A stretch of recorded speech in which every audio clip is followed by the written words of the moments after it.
Trek Geeks is proud to be brought to you this week by Fansets, the place for amazing pin collectibles.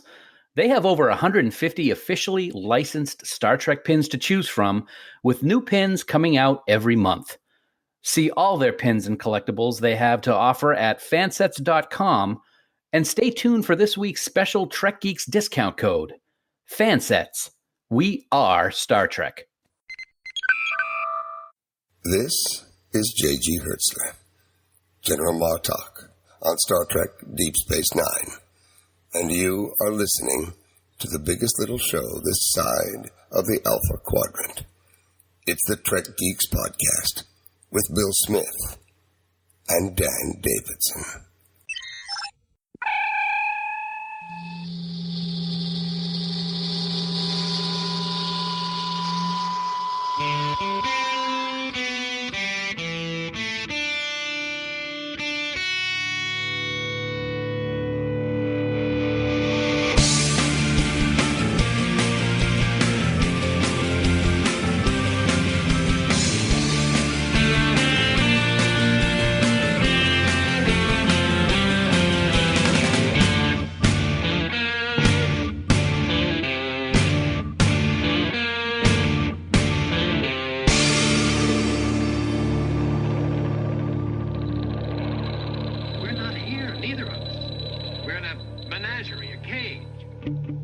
From the Adjudication Office of Podfleet Command, where we review every episode of Star Trek that has ever occurred.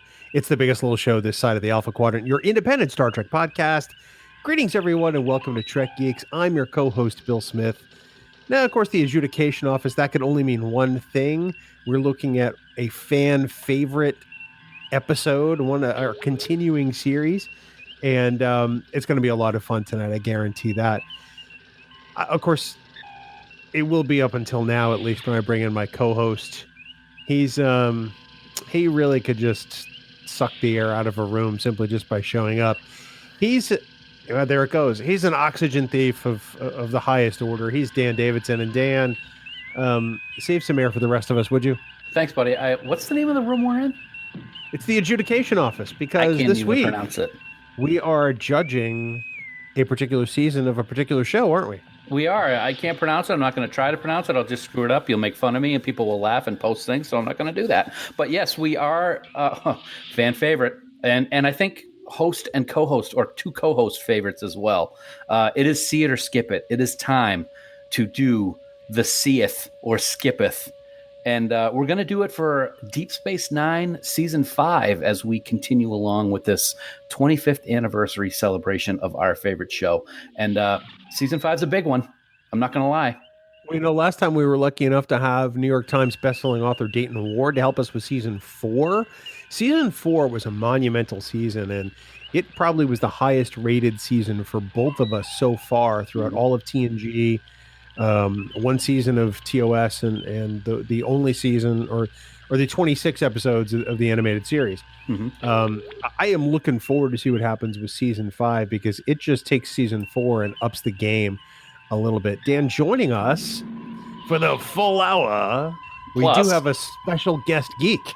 Yes, we do. She is a very special guest geek. She is one of the original Trek Geeks, I guess we could call it.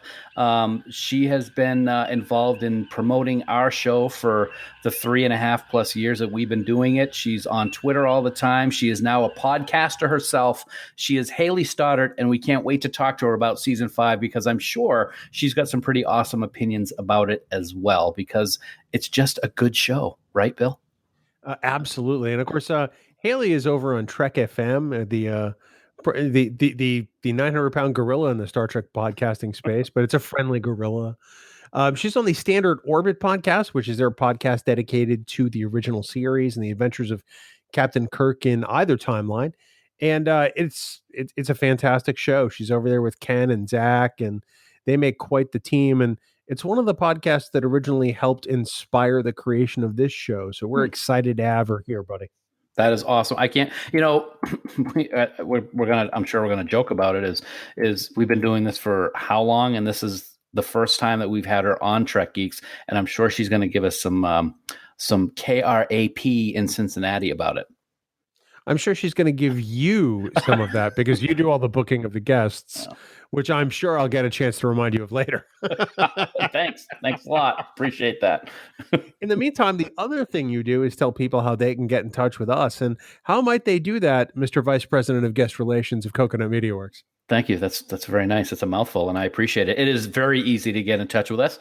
Just head right on over to trekgeeks.com/contact, and there you will find a variety of ways to get in touch with myself, with Bill, or with both of us at the very same time. You can leave us a voicemail. You can Skype chat us. You can fill out the contact form and type us out a personalized message. Or you can even click on that big blue button on the right side of the website and leave us a message with your very own voice using SpeakPipe. And as we like to talk about every week, please don't forget to head on over to Facebook and check out the official Facebook group of Trek Geeks. It's called Camp Kittimer. Bring your Trek talk, bring your Trek picks, and bring your Trek love. And join, I think it's almost at 1,200 people now over there at Camp Kittimer taking part in the fun every single day. Don't forget, you're going to get the Friday Commute celebration every Friday with Bill and I doing our weepingly weekly lip sync. I'm weeping right now. I'm sure you are. Every Friday for our campers. To join the group, just head on over to facebook.com/groups/Camp Kittimer and be ready to be part of a wonderful social media experience. And as always, we want to thank Heather, Jackie, and Dan for all the amazing job that they do as admins of the camp.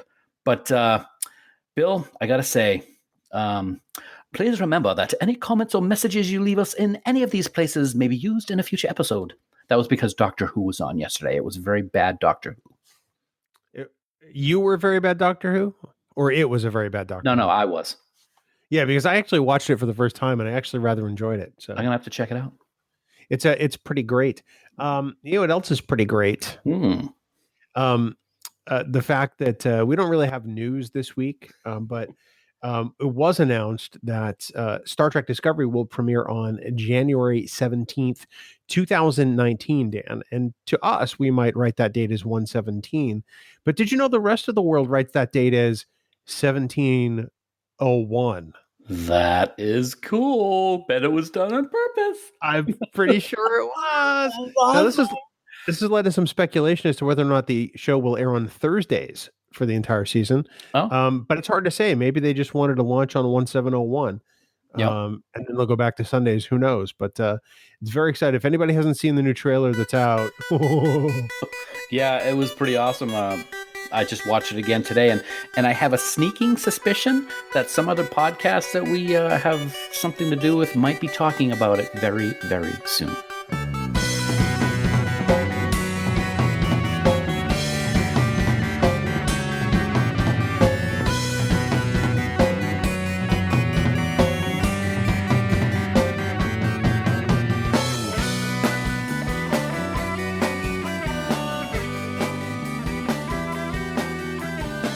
Dan, as we record this, New York Comic Con has wrapped.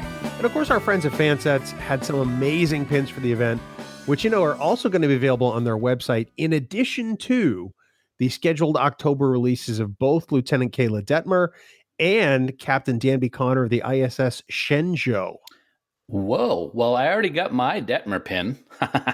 And I'm Where's pretty mine? sure, I don't know. That's not my problem. I'm also pretty sure that I will be getting Captain Danby Connor very soon. But in addition to the aforementioned Captain from the Mirror Universe, you're also going to get some great mirror insignias to add to your collection very soon, because the specials from the Comic-Con in New York, as we like to call it, New York Comic-Con. You like that?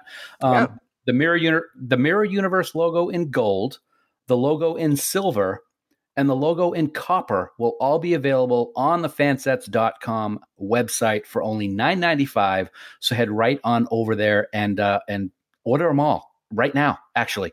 And as a special bonus, some of the con exclusive Rebellion Mirror Universe insignia are still available. So they're going to be available on the website as well, also for only $9.95. You know, that's pretty amazing. Those Rebel insignias are gorgeous. I mean, you figure that's the insignia of the group the Firewolf was leading in Discovery. And I'm psyched to have that because we didn't get enough time with those characters. That's for sure. I cannot wait to add those to my collection. And Dan, You mentioned special bonus a second ago. I'm going to double down on that. There's an additional special bonus this week just for Trek Geeks listeners. If you want to receive 15% off of your entire order at fansets.com this week, simply enter the word "see it" at checkout.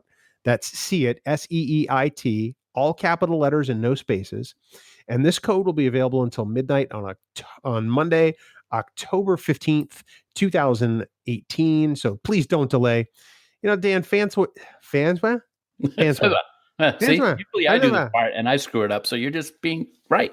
I know, but unlike me, Fansets is pinpoint accuracy, and we want to thank our dear friends at Fansets for sponsoring this week's episode.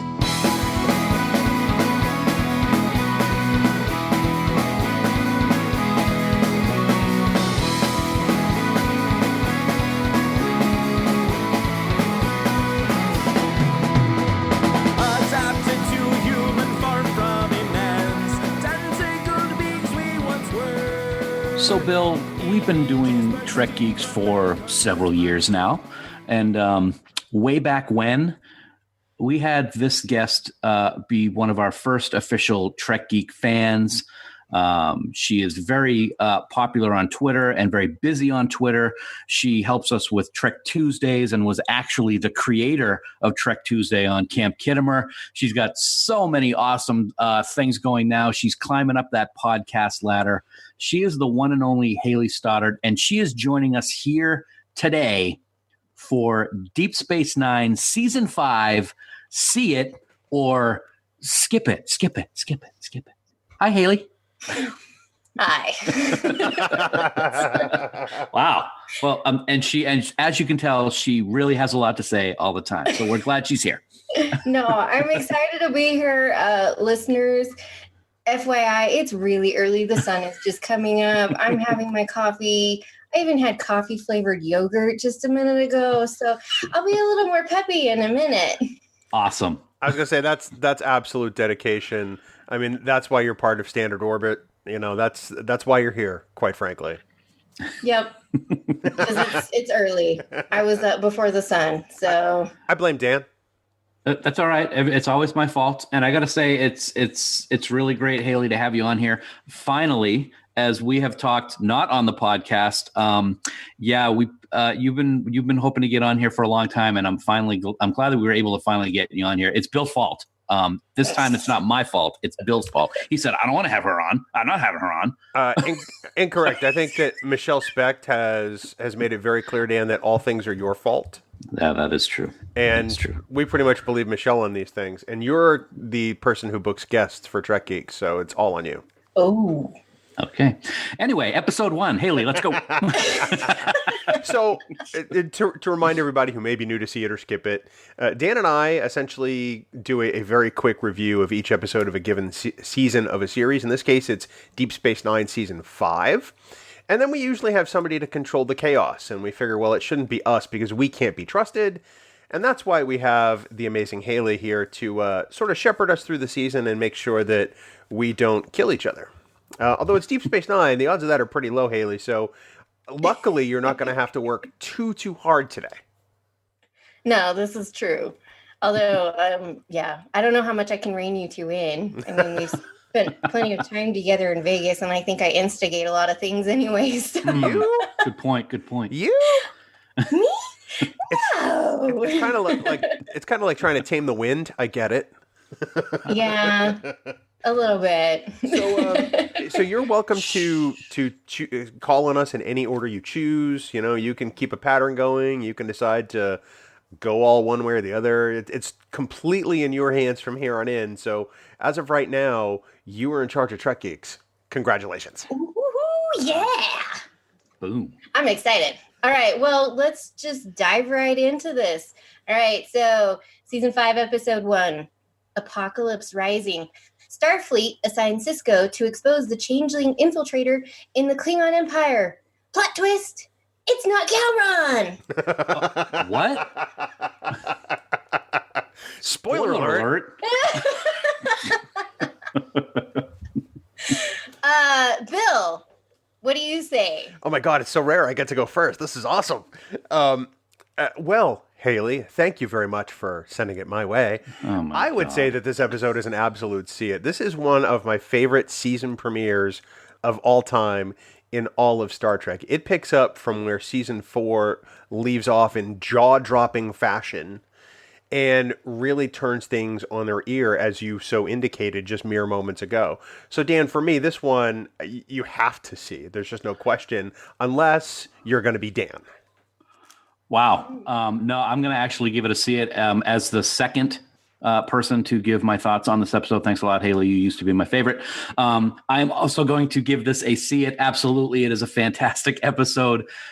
Just the thought of our favorite non-Klingons in Klingon makeup and garb is enough. I mean, O'Brien and Odo, and of course Sisko, fantastically done. Plus you get Gowron, spoiler alert, Haley. Plus you get a twist at the end, spoiler alert, Haley. It's just a fun and exciting episode. So glory to you and your house. I think we can see why, Haley, it's taken so long to get you on because Dan just wants to give you nothing but crap. I apologize on behalf of the ownership of Coconut Media Works. Wow. Are either of you interested to hear how Camp Kittimer came? Actually, no, Haley, you should go first. I'm sorry. Wow, nice job. It's early. Yeah. No, this is definitely a see it for me. There's so many great things in this episode, and definitely, I mean, gosh, seeing Sisko as a Klingon, he makes a really good Klingon. Yeah. Yeah, he does. Yeah, and it's just great. There's definitely that major plot twist at the end, and you're just like, wait, whoa. Yeah, I spoiled that, but I'm pretty sure most people have seen it by now. So really, there's a plot twist. Are you questioning the validity of my plan? Oh, it's so good in that episode. Well, Dan, you could just keep going with the impersonations the whole season long because the thing is, I know you have them for this season. That was number one. Might not be the last. Spoiler alert. So getting back to Camp Kittimer. So as you know, the wonderful Debbie Moltisanti, who's one of our Camp Kittimer members, takes it upon herself to put together a vote in Camp Kittimer and then compiles the results and sends them to Dan and I. And we have them for season 5, and I'm always fascinated by them. So of the respondents, 92.1% said they would see this episode. The most interesting comment on this, and I don't know how this is quite possibly true, but see once, skip subsequently. Skip it. What? Yeah. Wow. Yeah, overall, This is one of my favorite rewatches. Yeah, same here. So, as usual, Camp Kittimer always surprising in a way, somehow. But I love hearing their take on it, honestly. Huh. Very interesting. Okay. Yeah. Great. All right. Moving on. All right. Episode 2, The Ship. While exploring in the Gamma Quadrant, Sisko, Dax, Worf, and O'Brien see a Jem'Hadar ship crash on a planet's surface. Wow. Dan. That was very Kirkian. I liked that. I was just going to say that. Very Shatner-esque. Very, very nice. Yeah. This is an absolute 100% see it for me. This episode is absolutely fantastic. I love the episode. We really get to see how the crew works under pressure, and this may have the best Sisko yelling scenes of all time when they're all in the hallway and Dax decides to try to crack a joke. Bad idea, Dax. And I just love the female Vorta Kalana, and I really would have liked to have seen more of her. I have to totally agree. This is a see it for me. You know, in reviewing the season, I found out that season 5 is one of my favorite seasons because I kept using the phrase all-time favorite. This occurs a lot, and for me, this does occur with this particular episode. There is so much meaty conflict and drama in this episode that I don't know how anyone could want to skip it. Even if you just take the relationship between O'Brien and Muniz on its own, you know, for what that character, that one-time character means in this episode and how he just totally gets to you. Everybody gets affected by the events of this episode, and it is just fantastic from start to finish, Haley. Oh, I totally agree. It's the first time I watched Deep Space Nine all the way through. It was amazing. I thought this was one of the better episodes of season 5. It's definitely a see it for me. There's so much in this episode that really just, it gets to you. And that Muniz, oh my gosh, like that just eats you. Oh, it totally does. I mean, because you want that character to make it. Yeah. You know, Yeah. you want him to get through, if for no other reason than for what it means to O'Brien. Because you can tell that O'Brien doesn't, have that kind of interchange with somebody he doesn't respect or care about. And so by the time, that character dies, it's like, oh man, not this. Yeah. Yeah. Anticoagulant weaponry. That's awesome. Yeah. I mean, It makes sense, though. Yeah. totally, especially in its brutality. And it really, positions the Jem'Hadar and the Dominion on a different level than any other adversary the Federation has ever faced. So it might surprise you to learn that in Camp Khitomer, 100% of the respondents said they would see this episode. Nice. Usually there's one that makes you go, huh? But they surprised us in the sense that everybody would see this, which is I'm not surprised by, and I think it's fantastic.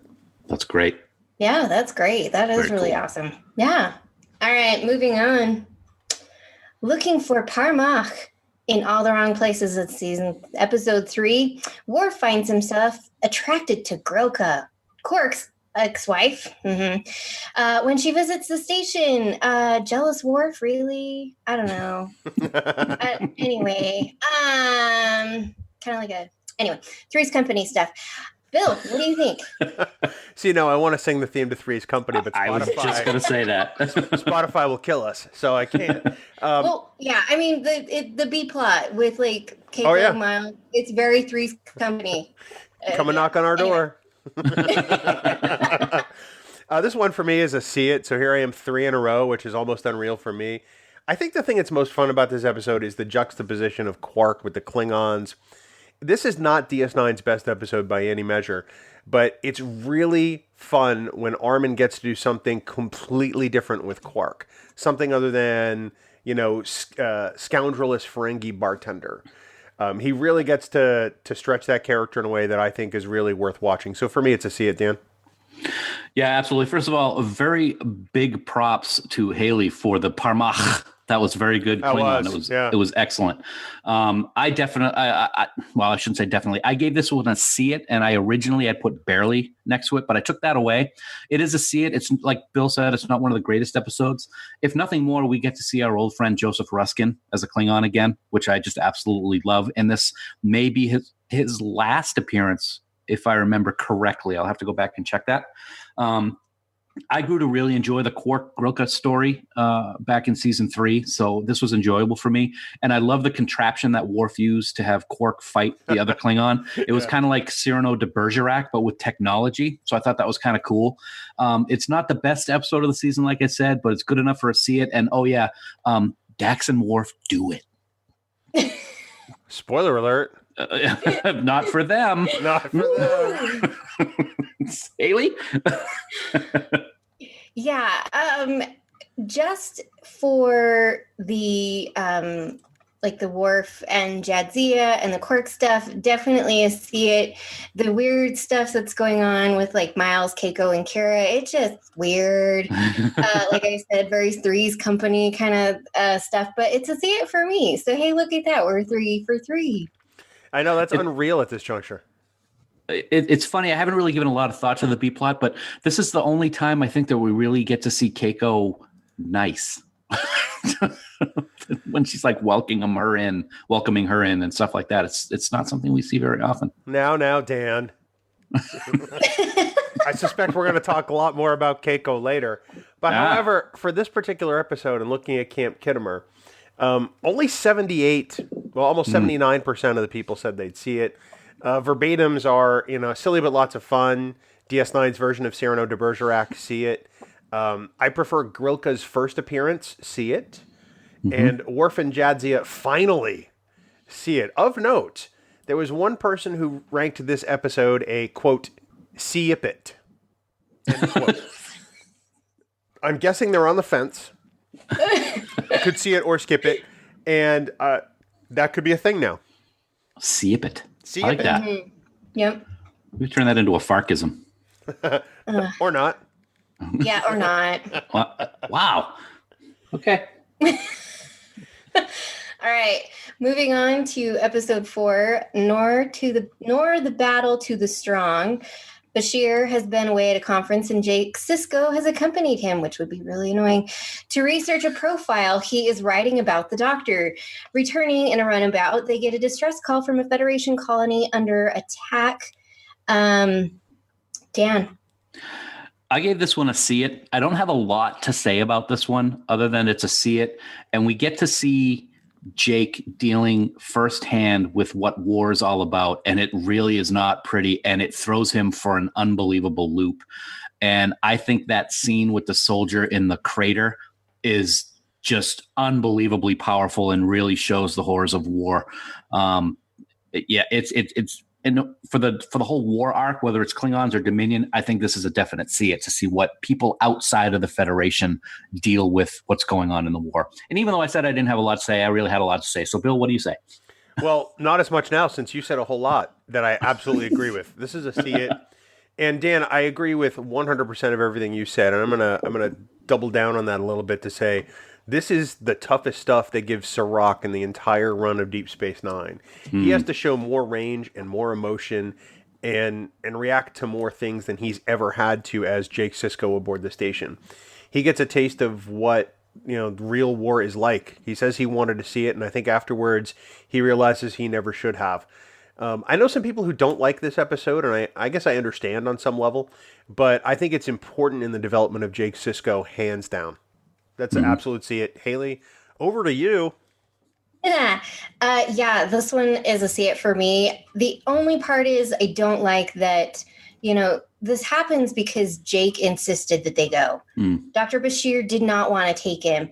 But at the same time, it's really great for the growth that Jake has. I mean, he's not protected by his dad. And I think at some point, kids have to learn that there are horrors out there, and you can't, as a parent, constantly protect them from everything. Otherwise, they grow up thinking that those things don't happen or could never happen to them.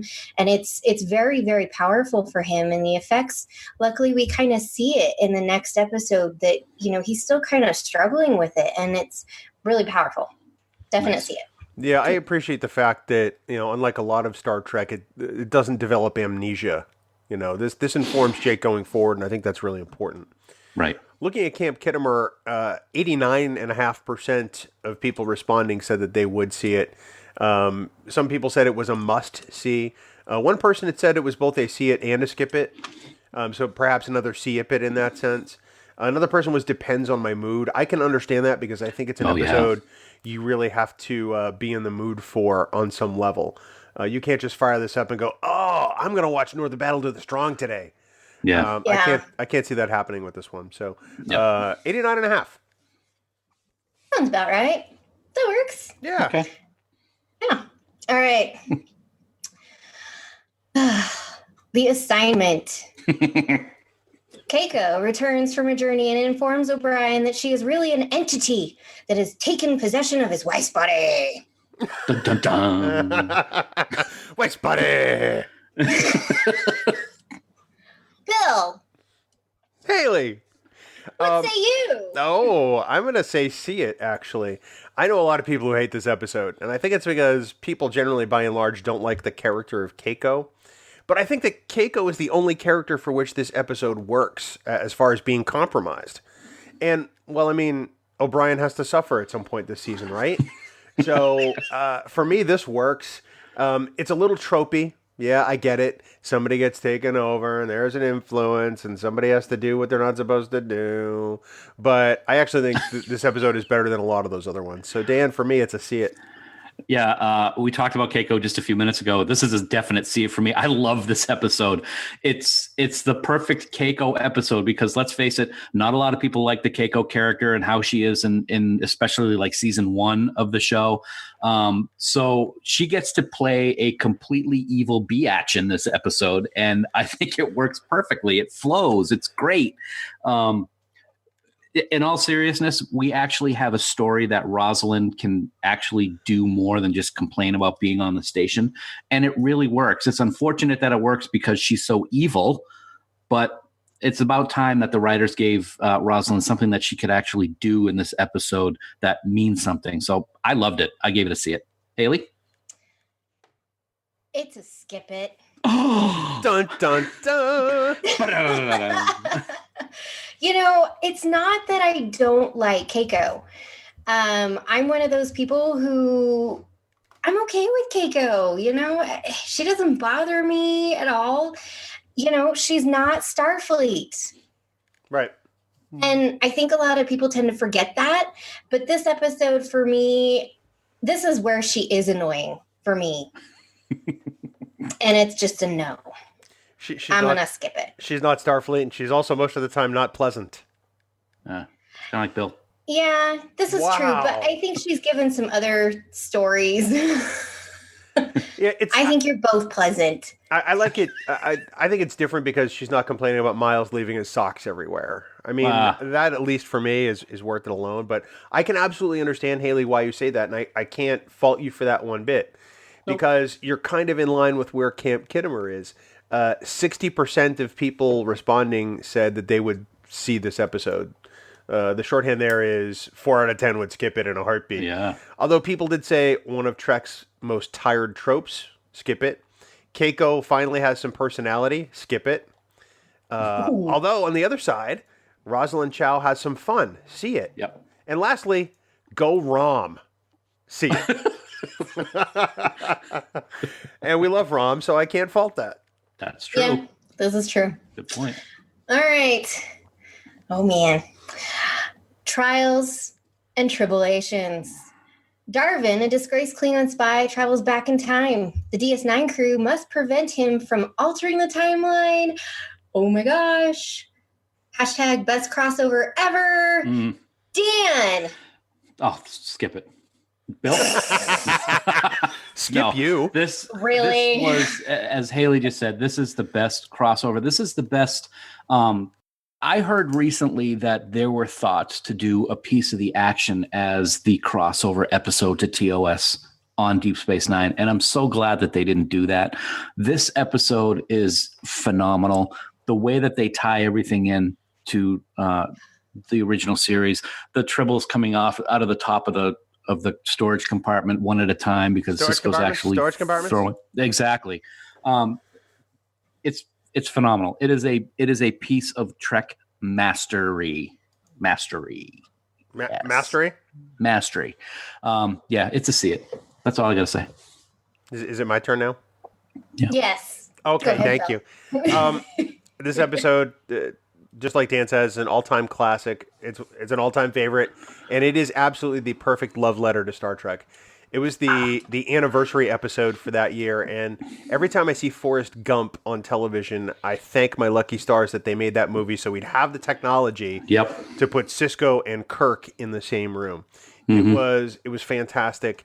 It melts your heart. It really does. It takes one of the best episodes of TOS and makes it even better. So for me, Hayley, it's a see it. Thank you. Well, that's good. For me, this is a see it with tons of exclamation points afterwards, caps, bold letters, shouting it from, I don't know, the Eiffel Tower or something. This episode is it's amazing. The first time I saw it, it was just absolutely wonderful. And it holds up. And it's so great how they blended everything and made it look seamless. Yeah. It's perfect. It's absolutely perfect. And if you don't like this episode, I'm going to come and beat you up. So what you're saying is you're kind of on the fence about it. Yeah. Okay, so Camp Kittimer on Trials and Tribulations. Do you guys want to take a guess at what the percentage was? 100. It better be 100. It better be, but I'm going to probably say it's 98. Well, it is 100%. Boom. It is a universally loved episode, which is what I like to see about Deep Space Nine. That makes me excited. Because Deep Space Nine was the Jan Brady of Star Trek for so long. It was the middle child. It was, the one that didn't get the respect it deserved. And to see this episode get this much love just warms my heart. Some of the verbatims, Dax has hots for Spock, see it, which I think is one of the funniest bits of the episode. A triumph of writing, acting, and technical prowess. Tribbles and nostalgia, see it. Hashtag too much fun, see it. And then this last one is one I agree with. Absolutely essential viewing. Couldn't have said it better myself. Mm-hmm. Absolutely. So good. I agree. Those are all great. Awesome. All right. We're moving on. Let he who is without sin, this is season 5, episode 7, Worf and Dax vacation on the pleasure planet Risa and encounter unexpected dangers. Dun, dun, dun. Dan. Well, it has to happen pretty much every season at least once. And this is where it is happening first here in season 5. This is a skip it for me. This episode bores me. I think it is just a ridiculous story. And the idea that Worf, who holds honor above all else, would even think of joining Fullerton and this new essentialist group, it's just ridiculous. It doesn't work. And this is all because basically he's pissed off at Jadzia, which I think is just childish. It's not a good episode, and even Vanessa Williams can't save it. So it's a skip it for me, Bill. Dan, you said, for yourself, this happens at least once a season, and I'm at that juncture too myself. Here it comes. This one's a skip it for me, and to wit I say, meh. I've only ever seen this episode once, and that was when it first debuted in the mid-90s, the week it aired, and it's dreadful, and I have not watched it since because it's that bad. There is nothing about this episode that is redeeming or good or believable. It was kind of fun to see Monty Markham in another bad guy role. He was all over TV in the 70s and early 80s and shows as the bad guy of the week. So it was kind of interesting to see him pop up. But other than that, this episode is a definite meh, Hayley. Yeah, we're in agreement. This is a skip it with the thumbs down for me. It's just, no. And like Dan was saying, it doesn't make sense for Worf's character to go off and act this way just because he's mad at someone. No. Yeah. No. I'm right there with you. So in the last round we played Guess the Percentage. Do you guys want to guess the percentage from Camp Kittimer on this episode? Ladies first. People that would say they would see it, I'm probably guessing maybe 40. Okay, Dan. Oh, I'm saying less than 20%. Okay, so around 40 or sub 20. Well, I will tell you it is sub 50%. Less than half the respondents said they would say it, but only 47% said they would see this episode. See? Look at that. I shocked you both. My favorite comments are bickering Worf Jadzia as bad as bickering O'Brien's. Skip it. Worf is unusually insufferable. Must skip. And this one was great. Can't remember what it's about. Yeah. Yeah, I'm not surprised by that at all. Another one said skip this with extreme prejudice. So not a favorite among anybody. I'm interested in what the people who would say see it think you should see it for, because in my opinion, there's just not a lot to this episode. No. I think the only bit that I like was when Jadzia was trying to get Worf to put on a bathing suit. Yeah, that was a little humorous. I'm not going to lie. I mean, I don't know if I want to see Worf in a bathing suit, but it is kind of funny that she's like, oh, go put one on. Anyway, that's about it. Yeah, I'm right there with you. Yeah. All right. Episode 8, Things Past. Cisco, Odo, Dax, and Garrick are found unconscious. While Bashir attempts to revive their bodies, the four wake up during the Cardassian occupation of Bajor several years earlier. Bill. Well, I have to say for me, and this may surprise some people, this one's a see it. I like this episode because of Dukat. I get it. They were trying to do time travel without doing time travel. All right, so I'm going to let that go. But his delusion as the prefect of Bajor is just delicious every time we get to see it. He is so in love with himself and paints himself as such the hero that it is worth seeing for that alone. Every time, well, I mean, that's true every time Mark Alimo's on screen, but this time is no exception, Dan. For me, it's a see it. Yeah, I gave it a C for pretty much the same reason, and that's Mark Alimo. Everybody knows that Gul Dukat is my favorite Trek villain of all time, and he shines just like he does in just about every scene he is in and every episode of Deep Space Nine. And the other thing that I like about this is I like what you said, Bill, that it's time travel without time travel, but I love seeing these historical episodes about the occupation. We only get to see it a few times, but every time we see it, I really enjoy it. So I gave this one a definite see it. Hayley? This one, I don't know. I'm on the fence about this one a little bit. I appreciate it and I like it for what it is. It's a little bit weird. Like, I don't like the whole it's Odo's memory that saves them and he has to remember like who they are and stuff. So it's kind of I don't know. Maybe see it depending on the mood. Maybe skip it depending on the mood. I'm sorry, we need a definitive answer, please. Yeah, there for are 100 points. There are no see-ipits. Today, what would you do? Today, I would skip it. Okay, that's fair. I I'm can't. not having you on her again. See, I told you, Hayley, it was all him. I told you. I know. I kid. Yeah, sure you do. 84% of the respondents in Camp Kittimer said they would also see it. Some people, one person referred to it as great episode, a prequel episode solely to DS9 itself instead of Star Trek. I hadn't considered it from that angle, and that's pretty fascinating. The other one said good Odo story plus Garrick. Yeah, that's actually true. I hadn't thought about it in those terms. So a couple of see it votes there, but 84%. Nice, not bad. All right. Episode 9, The Ascent. Forced to crash land on a desolate planet, Odo and Quark learn they lost their communication system, replicator, and most rations in the explosion. Bill, what do you say? I think this one's an absolute see it. This is one of the best episodes of the season, and to me, it is the definitive Odo and Quark episode. There are things that were a little tropey in it, and I'm not going to lie. Yep, they crashed. They don't have communications. They got to get communications. But the challenge in which they give these two characters and how they have to come together and actually kind of reveal that they like each other anyway, in an underhanded sort of or backhanded sort of way, is really what endears this episode to me. Plus, when you get two great actors like Renee and Armin with material like this, I tell you, it's really just magical. So it's a see it for me, Dan. Yeah, this is a 100% see it for me. I wrote in my notes, it's probably the best Quark episode of the series. It is the best Quark Odo episode of the series.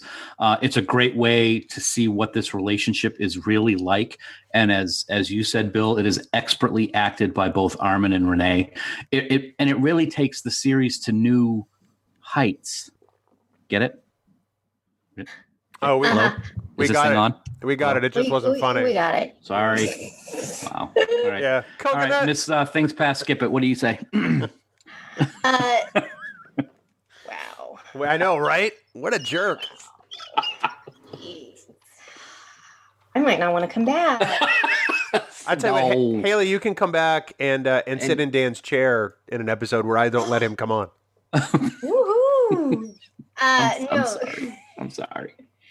This episode is definitely a see it for me. I think the development of both their Odo and Quark separately, but then together, I think is amazing. The end scene where, they're both like, I still hate you, even though that really they don't fully mean it anymore, like they did maybe in season 1 and season 2.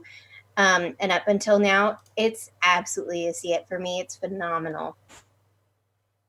I love it. Absolutely. That's fantastic. What did Camp Kittimer, wow, say? Well, the campers agree with us for the most part. 89.5% said they would see this episode, and I think that's fair. There are two comments that stand out. Renee and Armin shine as the odd couple lost in the woods. See it. And that really is kind of what this episode is. And it doesn't get any simpler or better than this. Excellent Odo and Quark. See it. I agree completely. So thanks, Camp Kittimer, for agreeing with us, because this one is one of the best ones. And we get lip smacking and buzzing in the shuttlecraft or the runabout. So that's always a good thing. I get that with you whenever we wind up sharing a hotel room in Vegas, quite frankly. And I understand the dilemma. Thank you. Yeah, thank you. I don't know how you do it. Some days neither do I. You put up with either of each other. Usually it involves a lot of alcohol. Yes, this is true. Mm-hmm. This is true. Allegedly. Yeah. Allegedly. All right. Episode 10, Rapture. An accident causes Cisco to have prophetic visions. When he finds an ancient Bajoran city lost for 20,000 years, Kai Wynn reconsiders her attitude towards him. Really? Does she? Dan. Very nice. I gave this one a see it. The ramifications of this episode with Cisco as the emissary carry straight on to the finale, and I think it's great. To me, this is Deep Space Nine's version of TOS's obsession. When he starts dealing with the Lost City, nothing else matters, and I think it's a great callback to Obsession. And I think the prophecy about the locusts is brilliant writing because we don't expect it to be what it means. So I thought it was great. I love it. I love Avery in this episode. So it's a see it for me. William. Thank you, Daniel. This one's a see it for me too. You said it perfectly, Dan. It comes all back to the fact of Cisco's obsession, and this episode just works for me in that regard. It's significance in his acceptance of the role as emissary. I mean, some people refer to this as the third episode in the emissary trilogy of sorts. Mm-hmm. Although I personally think there's more episodes than that show him becoming more comfortable with this role. But it's pivotal in not only in Bajor's evolution and its entrance into the Federation, but also for the Cisco himself. So for me, Hayley, it's a see it. I can see that. And I'm in agreement with you guys. This one is a see it for me. The obsession is really crazy and insane from a psychological perspective. I mean, I think this is when he really fully understands that he is the Cisco. Yeah. And takes that and realizes that and what his role is for Bajor. So it's a see it for me. Yeah, I want to add one thing. You just said something that made me think of something, Hayley. The scene where he wakes up from surgery and realizes that the visions are gone, his reaction, perfect example of what that obsession was like to him, and his reaction that he's lost it is just awesome. Yeah. Totally agree. Camp Kittimer agrees for the most part. 84% of people said they would see this episode. One person said it was the best of the emissary arc, and I can't fault that assessment because it is pretty good. I guess I see why some people would skip it. Anytime we get to our characters and obsession, it can go right or go wrong, and I can see where for some people it goes wrong. Yeah. All right. Episode 11. The darkness and the light. Someone is killing Kira's friends off, and she might be next. Dun, dun, dun. Dun, dun, dun, dun. Dan, what do you say? Well, I had to skip this one. To be honest, it was one that I went back and forth with several times of whether it would be a see it or whether it would be a skip it. I just couldn't stay with see it. I honestly think it's a meaningless episode in the grand scheme of things, and really doesn't have anything going forward. Of course, it has a lot of things with the past and her friends and everything, but come on, she's about to give birth to a baby and she's off chasing a killer. I know that she's determined and everything, but it just didn't work for me. And I gotta say, that Cardi has some severe skin irritation. Perhaps he needs an analgesic cream, Bill? Wow. Yeah. Okay. Thanks for that, Dan. Appreciate that contribution to Trek Geeks. This is why we're a non-Parsec award-winning podcast for the third year in a row. I'm going to say see it, actually, Dan. I'm going to surprise you on this one. It's our first difference of the season. And it took me a while to come to see it on this one. I actually had to go back and rewatch this one to decide how I'd come down on it. And I really kind of like it. I like its darkness, and I think it actually presents a huge conflict for Kira. Yes, this falls into the same problem that some of the other episodes in the beginning of this season has as far as tropiness. But I mean, some writing is always going to have some tropiness. The tropes wouldn't exist if they didn't get used. But This episode makes Kira face her own actions during the occupation, sort of like she was challenged to do in Duet. And I think that's the most interesting facet of this episode to me. So that's why this particular episode is a see it for me. That makes sense. This one's a skip it. Yes. That's okay. You know, it's almost a bottle episode. Like, you could take this one out on its own. It wouldn't affect the rest of the season. It wouldn't change anything, you know. Yeah, it's just, I mean, it's got some good aspects to it, but in the overall grand scheme of things, I would skip it. Well, and I can understand that. 81% of the folks in Camp Kittimer said they would see this episode. Oh, wow. I know, that's actually kind of higher than I thought it would be, because I figured I would be the odd person out. Not very many verbatims on this one. One person said menace and catharsis, see it. And I guess that's true. So yeah, 81.58%, if we're going to be accurate about it. So that's pretty interesting. Yeah. Intriguing. All right, then. Well, we're going to move on to episode 12, The Begotten. When Quark discovers an infant changeling, it has a profound effect on Odo. Dan. Oh, hi. Thank you. I'm giving this a definite see it. The return of one of our favorite actors ever, Mr. James Sloyan as Dr. Mora, is just reason enough to see it. The bickering that Odo and he have while working on this baby changeling and having him, change shape is just fantastic. Kira has O'Brien's baby, fantastic. Odo is a changeling again, fantastic. I mean, all is right in the quadrant.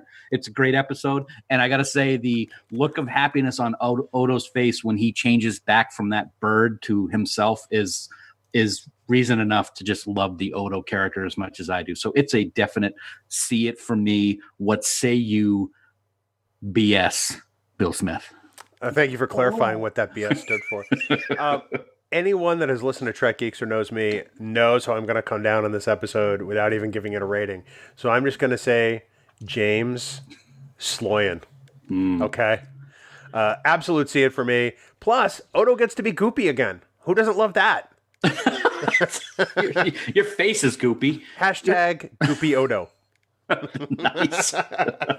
But it's, like I said, it's a see it for me, Hayley. All right. Well, sorry, guys. It's a skip it. Oh, dun, dun, dun. I know. Whoa. You know, I don't like the relationship between Dr. Mora and Odo.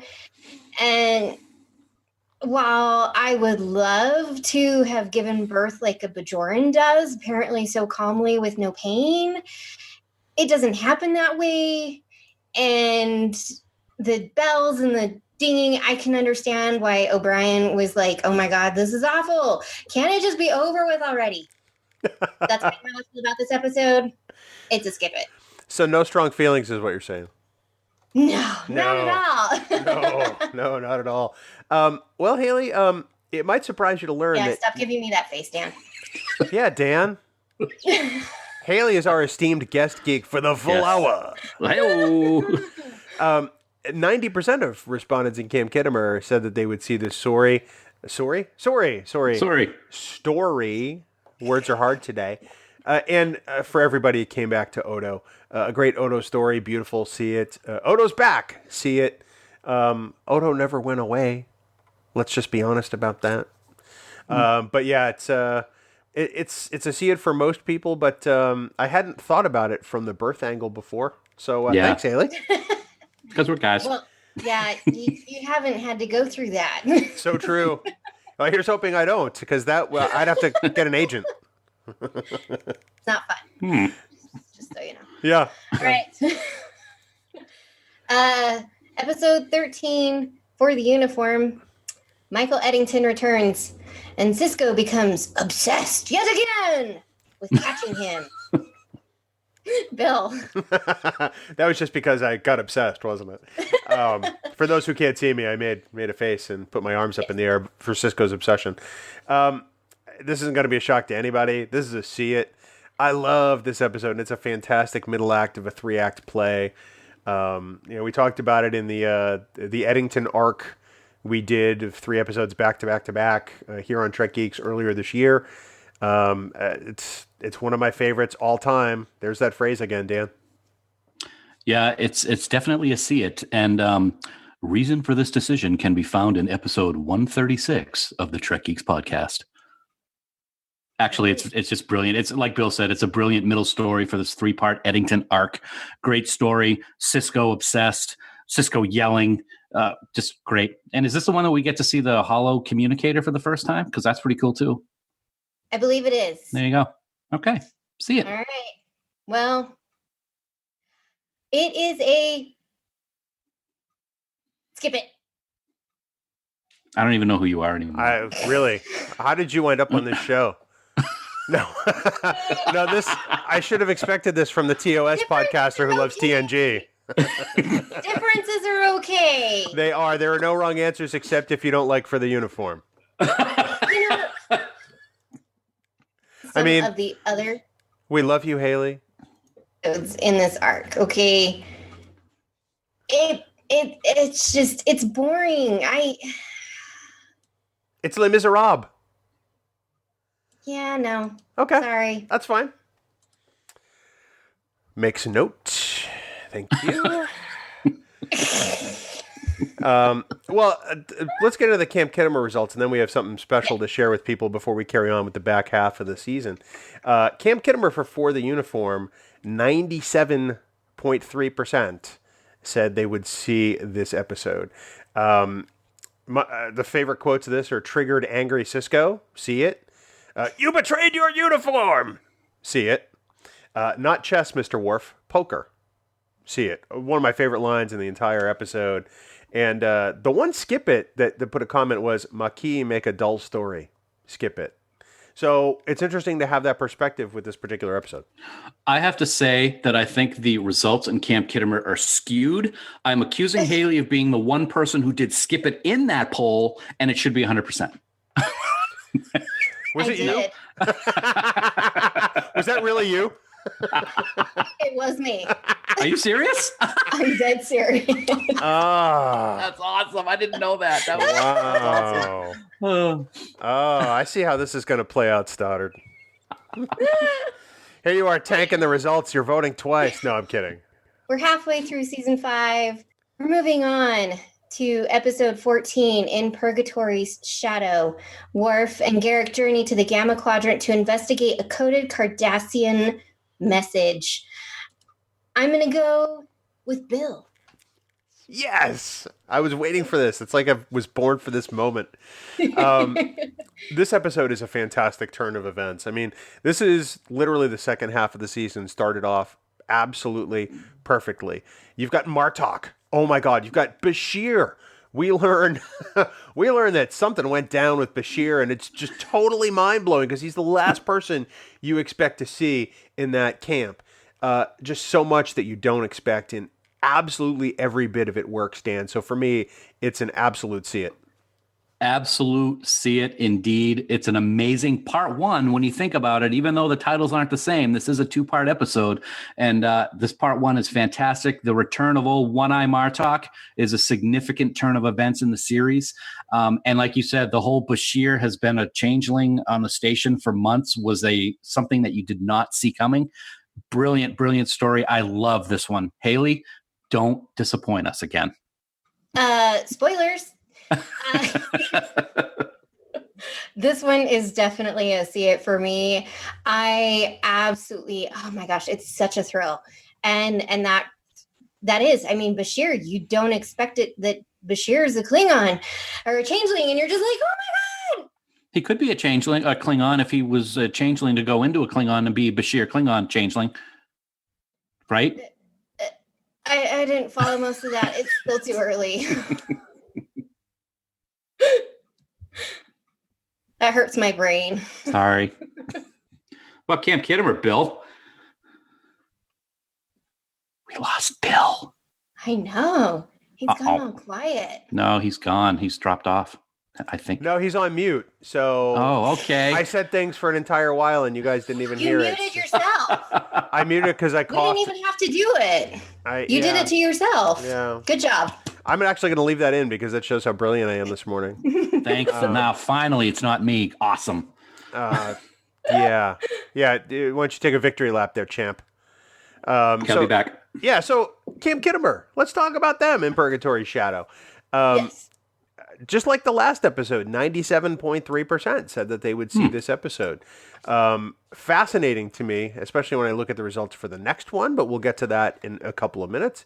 It's interesting that somebody said Garrick and Bashir always shine. See it? I think that may have been Hayley. No? It's interesting. Nope. All right, That then. wasn't me. Okay. You never know, because now I'm going to assume that the comment that I think is the most interesting is yours, just based on the last episode. Okay. But yeah, 97. Well, that's kind of not surprising, but all right, we'll move on to part 2 then. By Inferno's light, Dukat aligns the Cardassians with the Dominion, because that's going to go well. The station must deal with a changeling infiltrator. Who is it? I don't know. Oh, Man. it's Klingon Bashir. Yeah. No, this is, oh my God, this is such a see it. It's an awesome conclusion to In Purgatory Shadow. Garrick is claustrophobic. Worf is getting the tar beat out of him. And disguised Princess Leia gets vaporized in front of our eyes. So that's always a good thing, too. What's not to love? Seriously, though, it's an amazing turn of events for the Dominion War. And I just love the fact that all the Cardassians are let go in the prison camp. Oh, except you, Garrick. You get to stay because Dukat doesn't like you. That was great. Bill? It absolutely. It's funny because when I saw this, first run in the 90s, I said to myself, oh man, that's cool. They got Princess Leia's costume from Return of the Jedi. And I've always thought that about the Breen. I know they don't actually look that much alike, but it was the first thing it made me think of. Yeah, an absolute see it for me. This is such an incredible conclusion to the prior episode. And plus, as somebody who has recently discovered that he is claustrophobic, I have a newfound respect for Andy Robinson in those scenes where he's trying to set up the transmitter and Garrick is having his claustrophobia. It's something that actually just makes me go, ooh, now, whereas before it didn't necessarily. So an absolute see it for me, Hayley. Yeah, I am in agreement with you guys. So we are 3 for 3. This is a see it for me. It's one of those you definitely have to watch. There's so much development in there. And exactly, Garrick, I mean, gosh, you just feel for him as he's starting to lose it inside that wall. I mean, who wouldn't? And then the light goes out and he's just freaking out. And Bashir goes in there and talks to him and is like, you got this. It's okay. And Worf just taking the beatings and just kind of almost also showing these soldiers up like, yeah, you guys are tough, but so am I. And we're not going to give up without a fight, and a good fight anyway. Definitely great. Definite see it. What does Camp Kittimer say? Well, this doesn't happen very often in a season of any of the seasons we've done for See It or Skip It. This is yet another 100% Wow. would see it in Camp Kittimer, like across the board. Strong conclusion, see it. More Garrick and Bashir, see it. I think it's like you said, Hayley, and like they say here in Camp Kittimer, it just adds a lot of depth to the friendship between Garrick and Bashir. There's not much to say about this other than go watch this episode right now. You know what I find is one of the funniest tongue-in-cheek parts of this episode is when Changeling Bashir's in the runabout and he's getting flung into the sun. The whole way that his character kind of like spins when the runabout is being thrown in. I just find that hilarious every time it's on. Don't know why. Okay, Dan. That's it. Go ahead, Hayley, you're up. This is why people come to Trek Geeks for the hard-hitting analysis. Yes. And might I add, Thank you. Mission log who? Thanks, Ray. Thanks, Oh, Ken. boy. Yeah. All righty then. All right, we're going to move on. We're 10 episodes away from the end of the season, but right now we are at Dr. Bashir, wow. Bashir, I presume. Bashir is selected to become the model for a long-term hologram until a family secret is revealed. Okay, who doesn't have family secrets that we don't want revealed? Dan, what do you think? I don't have any secrets.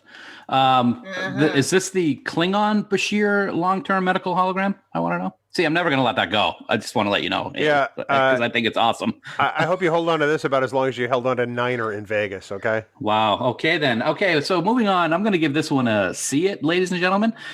This is the one that changes the character of Bashir and the show Deep Space Nine forever.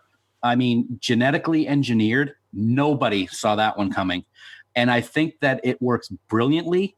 And it isn't done in a way that it's like, okay, they're just looking for something to change his character. It actually works. And going forward from here, the way that they pull it all together of how he is on the station is just done great. And I loved it. So, Bill, I gave it a see it. Well, Dan, I have to agree with you right there. I mean, you're right. It absolutely changes the landscape for Bashir and the crew for the rest of the series. I think it adds a layer that's a pretty exciting development. And like you, I absolutely love how it was done. Plus, I mean, we got some Bob Picardo in this episode, which isn't bad either. A little crossover there. It's nice to see, a little nod to Voyager. That always kind of makes us happy. So yeah, for me, Hayley, this is a definite see it. Alrighty then. Alrighty. Sorry guys, it's a skip it. Wow, you're tough. I am. Dan has just left the recording studio. Aries Studios is now vacant and empty, as it is when the occupant is there.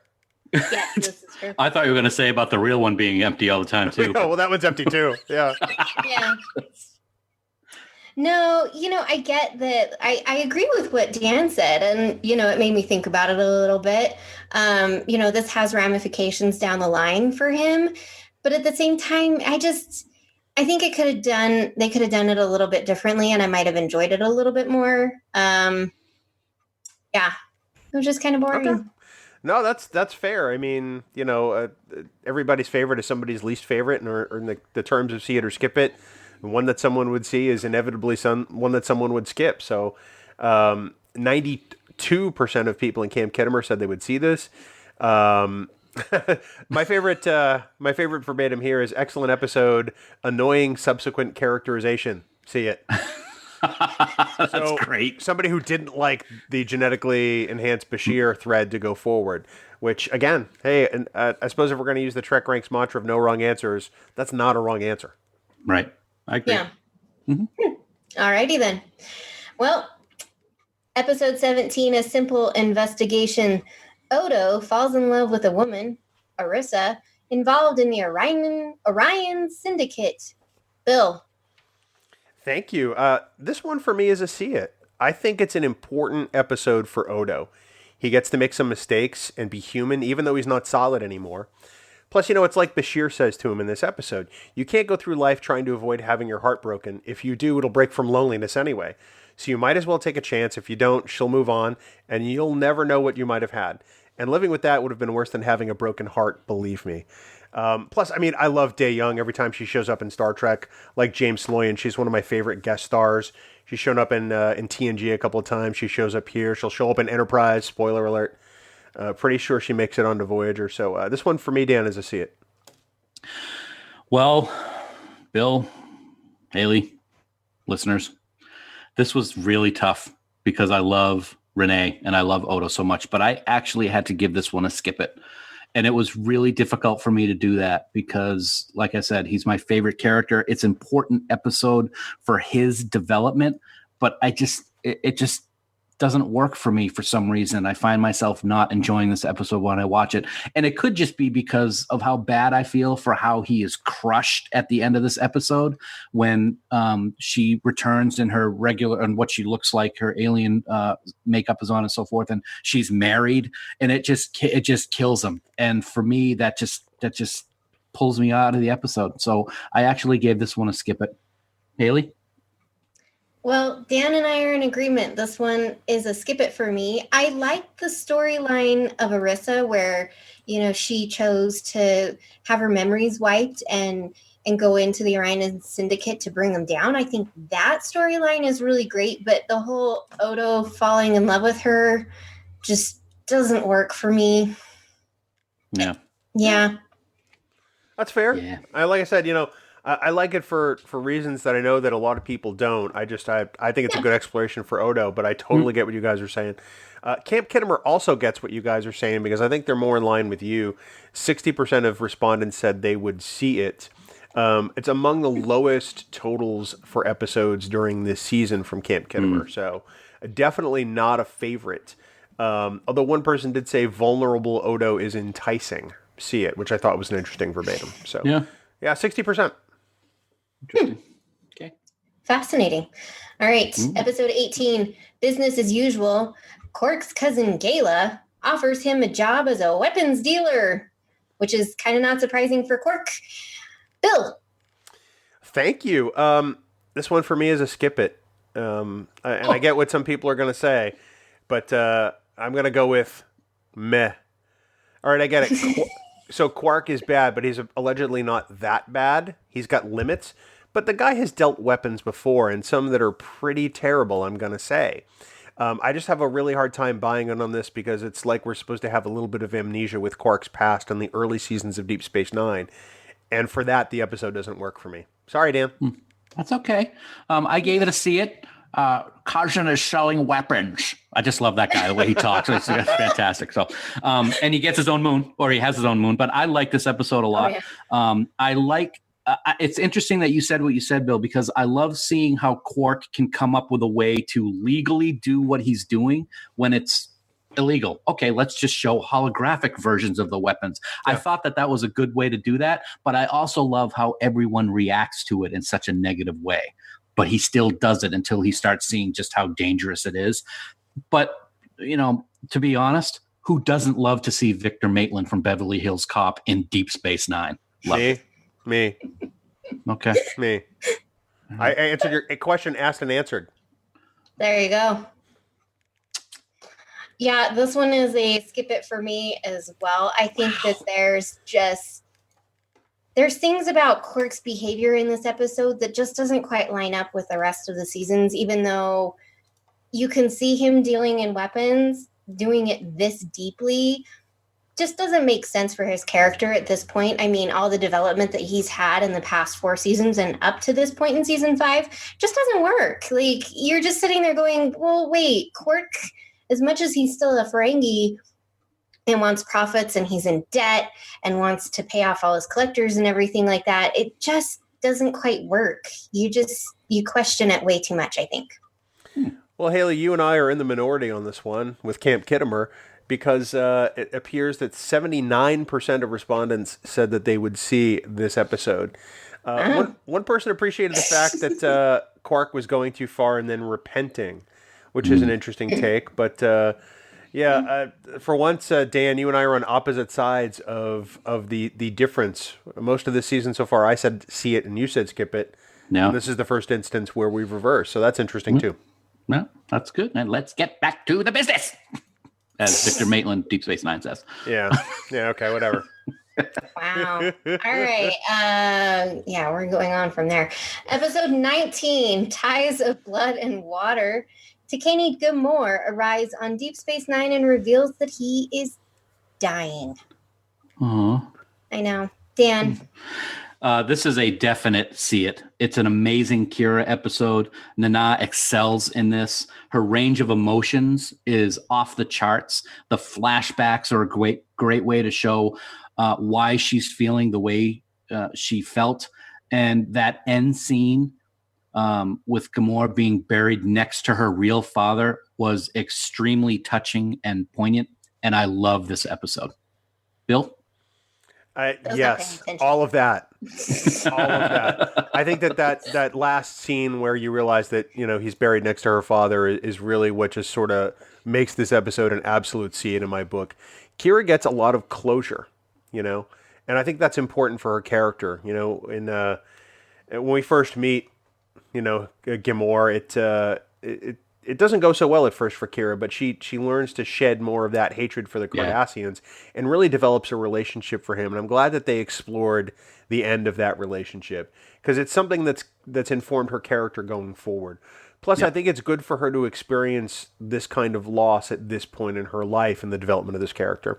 Plus, I mean, we learned that the Vorta are cloned, and we get our first reoccurrence of Weyoun in this episode. Yes. So, and I gotta say before I throw it over to you, Hayley, that Avery Brooks just directs the hell out of this episode. I can see where some people might think there's not much here, but he really gets a lot of gems out of this one. Yeah, no, I agree with you guys. We're on the same page. This is a definite see it.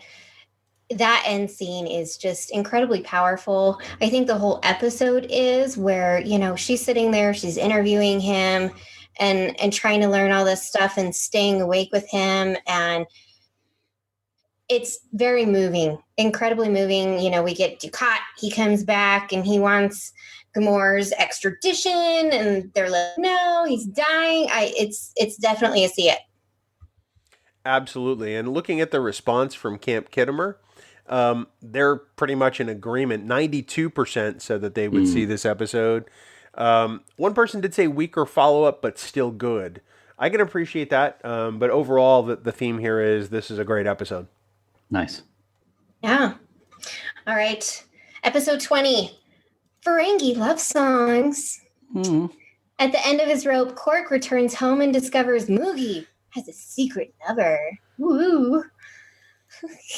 Dan. Moogie. I knew you were going to do that. I knew you were going to do that. It's funny. Any Red Sox fans out there? Mookie Betts. Whenever he's at the plate, I go Mookie. So just a little tangent. Anyway, I am giving this one a skip it. I'm going to borrow a now famous saying from a now famous executive producer of a low-end podcast. Meh. Aside from Jeffrey Combs' Brunt, who's brilliant as always, I'm just not thrilled with this episode. To be honest, Zek is starting to get on my nerves, and it is way too wet on Ferenginar. Bill? First, it's not way too wet on Ferenginar. I love the fact that it rains all the time there. I think it's one of the best parts about the planet. But this episode is definitely a skip it for me. And although Dan has appropriated, or I should say misappropriated my meh, I invoke the right as executive producer of this low-end podcast to use it here. I'm just not a fan of Ferengi episodes, as people know, but I am even less of a fan of Moogie episodes. There's just this is the first episode of the season to me that has seemed like filler. Yeah, and I get it. I mean, you're going to have a few less than great episodes every season, and this one certainly comes in on that end of the spectrum for me. So Hayley, it's a skip it. Yeah, it's a skip it. There's very few Ferengi episodes that I enjoy. I don't mind moments of Ferengi parts in episodes, but overall, yeah, this one's just, no. And it's weird that it would be the Nagus that she's in love with, considering Quark's standing with the Ferengi alliance at this point. I mean, really? I don't know. No, it just doesn't work. Can I say one other thing before we get to Camp Kittimer's results? Really? Brunt beams into Quark's closet? Come on. I mean, that's just dumb. But it is. You know, it is incredibly stupid. Brunt, FCA. Next. You weren't going to get out of this one without going Brunt FCA, so thank you for doing that. 52% of respondents would see this episode. Whoa. Wow. And so here we go. There are 3 comments for see it. See it only because it sets up things for later. Okay, I understand that. Grand Nagus episodes are always a must-see. Yeah, we're all wrinkling our nose.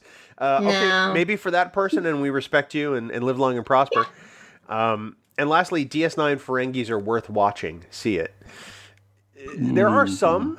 There are some great Ferengi episodes, but this one for me is not among them. Yeah, I agree. And for me, like, I don't mind Wallace Shawn as the Nagus, but sorry, Princess Bride is my favorite role of his. So yeah. Inconceivable. Oh my God. I feel like I need Beatle snuff right now. Sorry. All right, whatever. Episode 21, Soldiers of the Empire. Martok, Worf, and Dax go on a mission aboard a Klingon ship to search for the Bemoth. Bill. Thank you. This one for me is a see it, and I'm going to put it in these terms. Seeing the Klingon who is more Klingon than Klingon finally playing a significant Klingon role on a Klingon vessel is pretty great. Is that Bashir? Sorry. Just the f*** is your problem? It's my fault. It's my fault. I had to bleep that out. I'm sorry, everybody. And that was all me. I'm just going to throw that out there. That's beautiful. I'm Captain Potty Mouth this morning.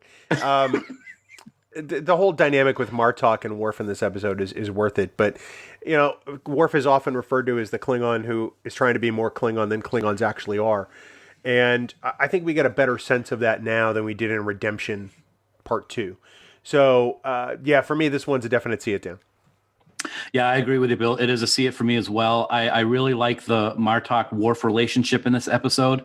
Martok is a broken warrior, and Worf sets him up for success by literally taking it in the chest or side with that dagger on the bridge.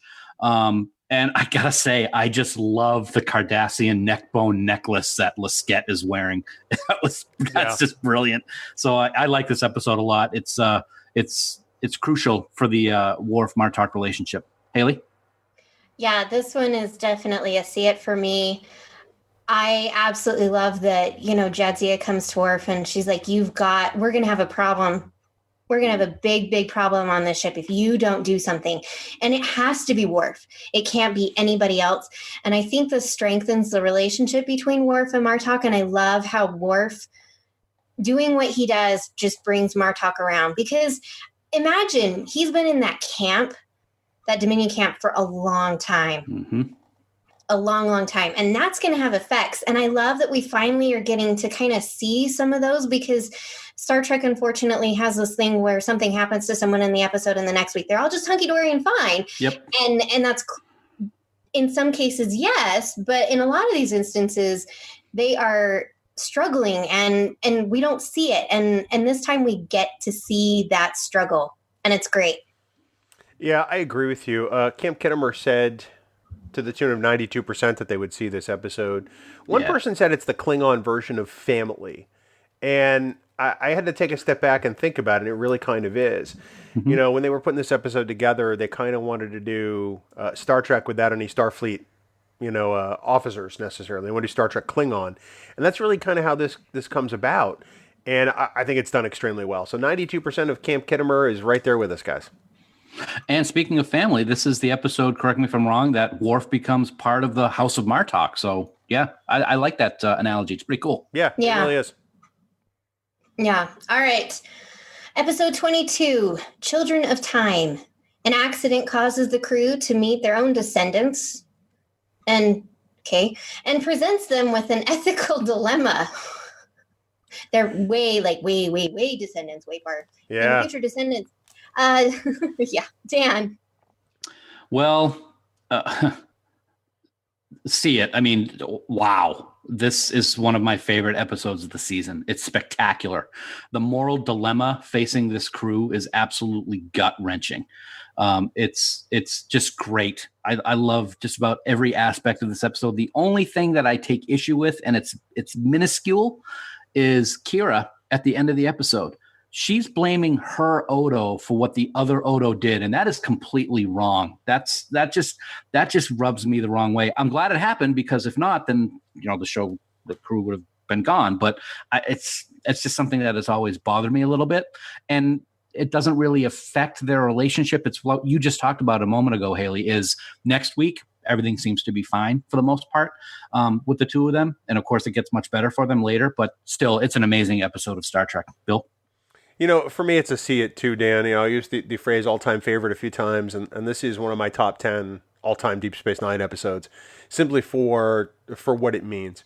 You brought up you weren't really thrilled with the way that Kira blamed Odo, and I've always looked at that in the sense where she was mad at him for not having said anything, and she had to find out from future Odo, which at the time in the 90s I thought was a cop-out, but now as I look back on it, I think is pretty brilliant.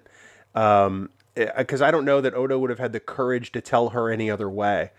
I guess hindsight is 20/20. Maybe that's why old Odo did it. But I love the way it's revealed now. I think Worf and the Klingons are great, especially the scene where everybody is working the fields. That's one of my favorite moments in this episode because they all have to come together because they know what's going to happen after this. So for me, Haley, it's a definite see it. Okay. Yeah, I can see what you guys are saying and everything, but unfortunately for me, it's a skip it. I like kind of the whole.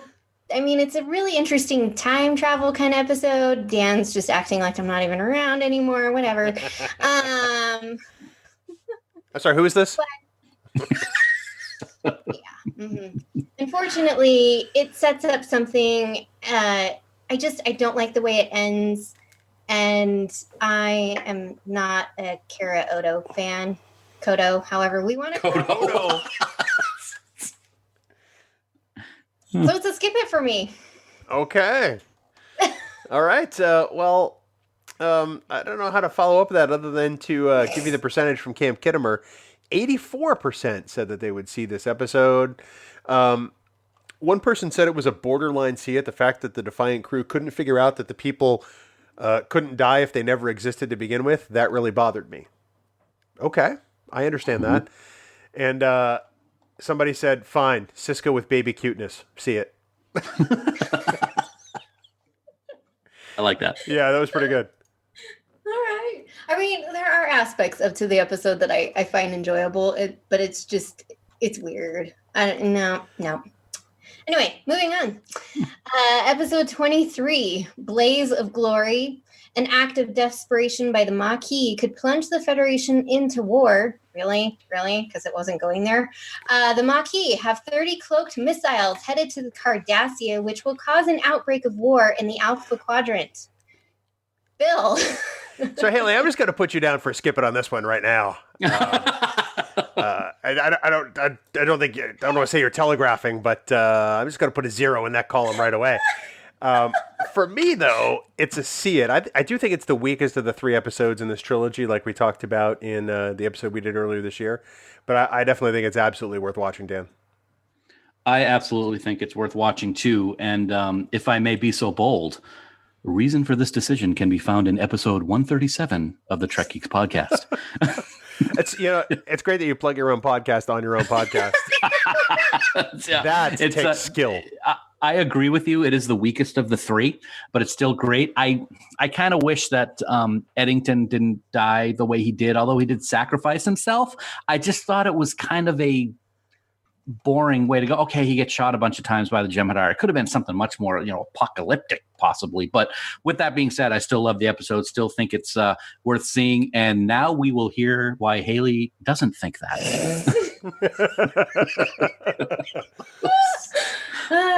So you kind of feel like his death was a cop-out? Not a cop-out. I just wish it. I mean, he sacrificed himself so everybody else could escape. I just thought it was. It's not really a blaze of glory. Right, exactly. I mean, I want to start singing the song, but I can't. Yeah. Well, you guys, Bill was right. It is a skip it for me. Shocker. Really? Really? I think I know your verbatim in the Camp Kittimer voting, too. I'm going to read that one first.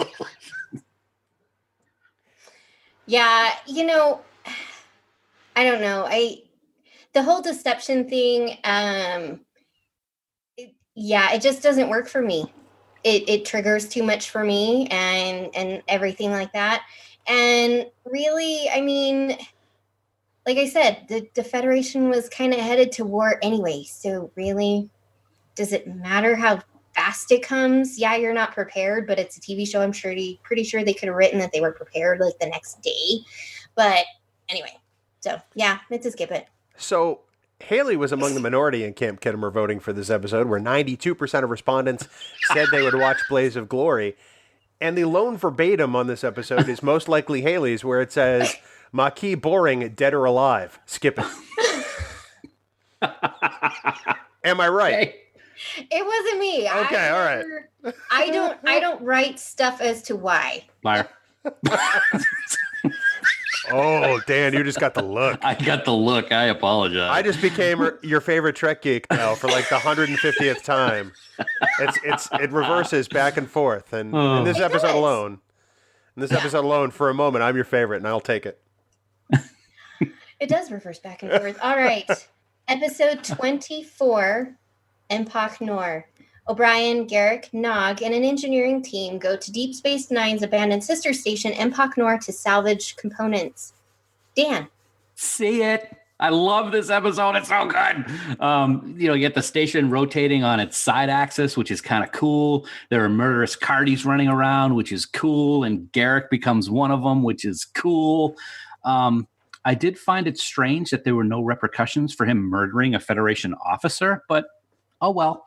It's a great Garrick story. It's a great O'Brien story as being an engineer in order to solve the problem.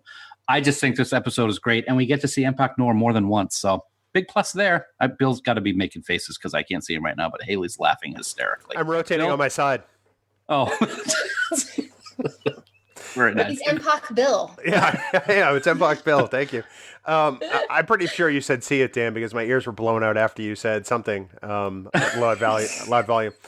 I too say "see it," although it's very convenient that there's an abandoned and identical space station at Deep Space Nine that absolutely nobody in the quadrant is doing a damn thing with. This episode is still pretty good for all the reasons that Dan said. Plus, Garrick, Andy Robinson, future co-host of the Trek Geeks podcast. Love that guy and everything he's in, including this. So, Haley, it's up to you now. No pressure. This one is a see it for me. I absolutely love this episode. It is creepy and spooky, and spoilers, it's a psychological thriller. I might have talked about this on another podcast recently. Maybe. It's absolutely wonderful. The only thing that is not crazy with me, this thing is spinning on its side, yet with their inside, they're walking upright just fine. Artificial gravity. It happens all the time in Star Trek. But even then, if it's artificial gravity, they should still be kind of like leaning. No, the cameras compensate. You don't know what you're talking about. Wow. And for two picks in a row, I gotta say, favorite. I have not had more fun on a Cedar Skipper than I'm having right now. So for two picks in a row, I'm Haley's favorite. I kind of like this trend. We should have added that as a third category for picking in this episode. Which one of us would be Haley's favorite for each pick? And I think I'm leading right now. Yes. Oh, God. Speaking of making picks, Camp Kittimer, 94.74% said they would see this episode. One person said inferior story, but still Garrick, so see it. Okay. Other person said Garrick on acid is a dangerous thing. See it. That's good. Hadn't thought about it in those terms. His taunting of O'Brien is just, oh my gosh, it's amazing, It really is. And when they walk in, when O'Brien and Nog walk in to meet Garrick at the end, and he's like hung up the bodies of the other officers, oh my gosh, it freaks me out. It's on the board of, night terrors when the bodies sit up in the morgue. Yep. Oh, poor Bill. I'm out of coffee. I ran out of coffee a while ago, so you can kiss it. Wow. Now you're my favorite, Bill. I have so many comments that are not fit for a family-friendly rated podcast, so we will press on. All right. We're down to the last two episodes, so we'll see how this goes. Episode 25, in the cards. Jake wants to give his father a present to cheer him up, because he's been down. 1951 Willie Mays baseball card, but runs into complications with a mysterious geneticist, Dr. Geiger. Kai Wynn, worried over the prospect of a Federation-Dominion war and its effects on Bajor, meets with the Dominion representative Wayoon. Bill. Well, this one is a see it for me. It's just an episode I enjoy. It's not high drama, but I appreciate the hoops that Jake has to go through to get his father a vintage baseball card, knowing Benjamin's love of baseball. Plus, Bajor signs a non-aggression pact with the Dominion. I have a feeling we're going to hear about that again pretty soon. And plus, this is one of the rare times in Star Trek where we get a serious and heavy B story in a humorous episode. It's not often that the humor is relegated to the A story position. Mm-hmm. So I also think it is a decent pause and a breath before a very heavy finale. So for me, Dan, it's a see it. I like your description of why I gave it a see it, Bill. This one was really hard for me to decide on. I'm not going to lie, but I decided to go with it being a see it. I felt that the whole Dr. Geiger and the soulless minions of orthodoxy and that ridiculous Michael Jackson sleep chamber was just a little too much for a series that is on the brink of war. But the B story, like you said, Kai Wynn is at her evil best here, meeting with Wayoon. I love one of the end scenes with Wayoon and Nog and Jake and Kai Wynn. I think it was great. So I gave it a see it. I did. Hayley? All right, let me put a 0 in this column, Dan. Hold on. There we go. All right, Hayley, I think you're all set to call your skip it. Go ahead. Yeah, it's a skip it. Sorry. And only just because the Kai Wynn makes me crazy. Oh, yeah. And I appreciate that storyline. Like, I don't mind that one, but unfortunately, this whole Jake Nog storyline with the baseball card and trading this for this and this for this and this for this and this for this and this for this. And I'm just like, yeah, nope, I'm over this like 5 trades ago. Can we just get the dang baseball card and give it to his dad and move on? You know what I always wondered? Why didn't they just replicate a baseball card and not tell him it was replicated? I think he would have loved that anyway. Exactly. Rather than like the original one. Like, really? Yeah. Well, but I mean, why do some Star Trek collectors insist on collecting some really obscure things?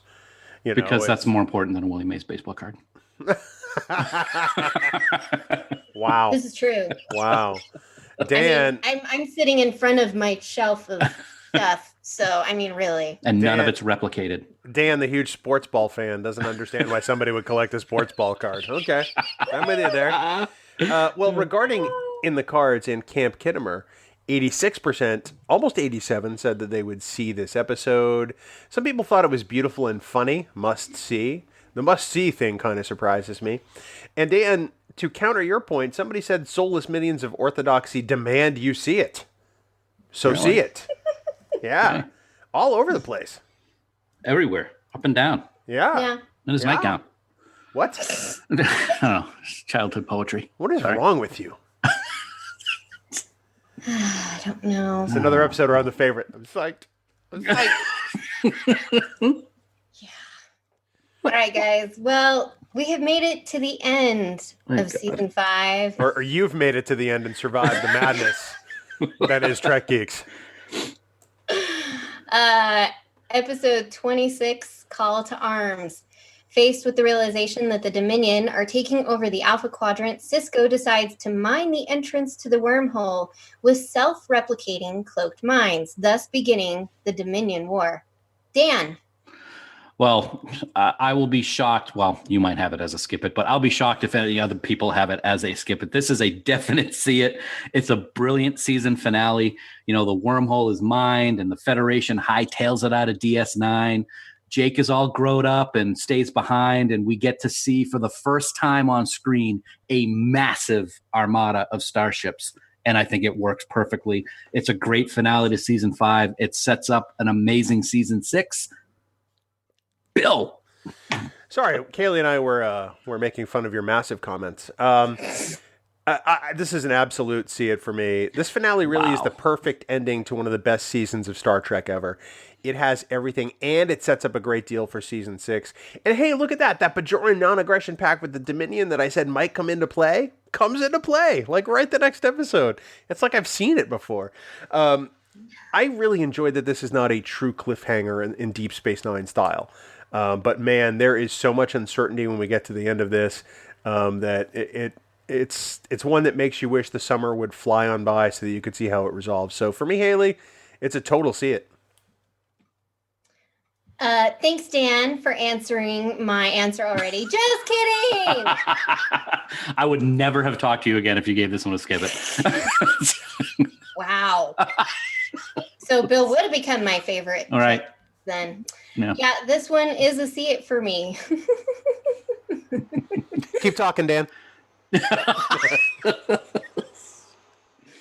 Yeah, I mean, this is absolutely phenomenal. It's a definite see it. I mean, gosh, with facing with the prospect of collapsing the mine or collapsing the wormhole or just somehow preventing more people from coming out and those self-replicating mines, I mean, go Rom for figuring that out. I mean, really, that the credit to that goes to Rom.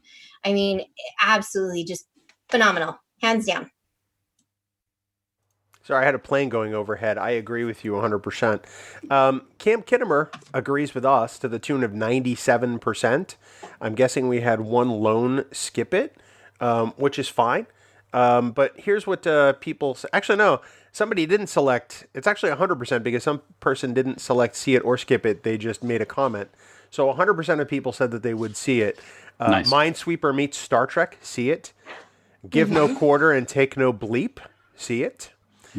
Watch It or Die, which is the one that didn't select see it or skip it. And Clever Way to Protect Bajor. See it. So 100% of people say the finale is worth watching.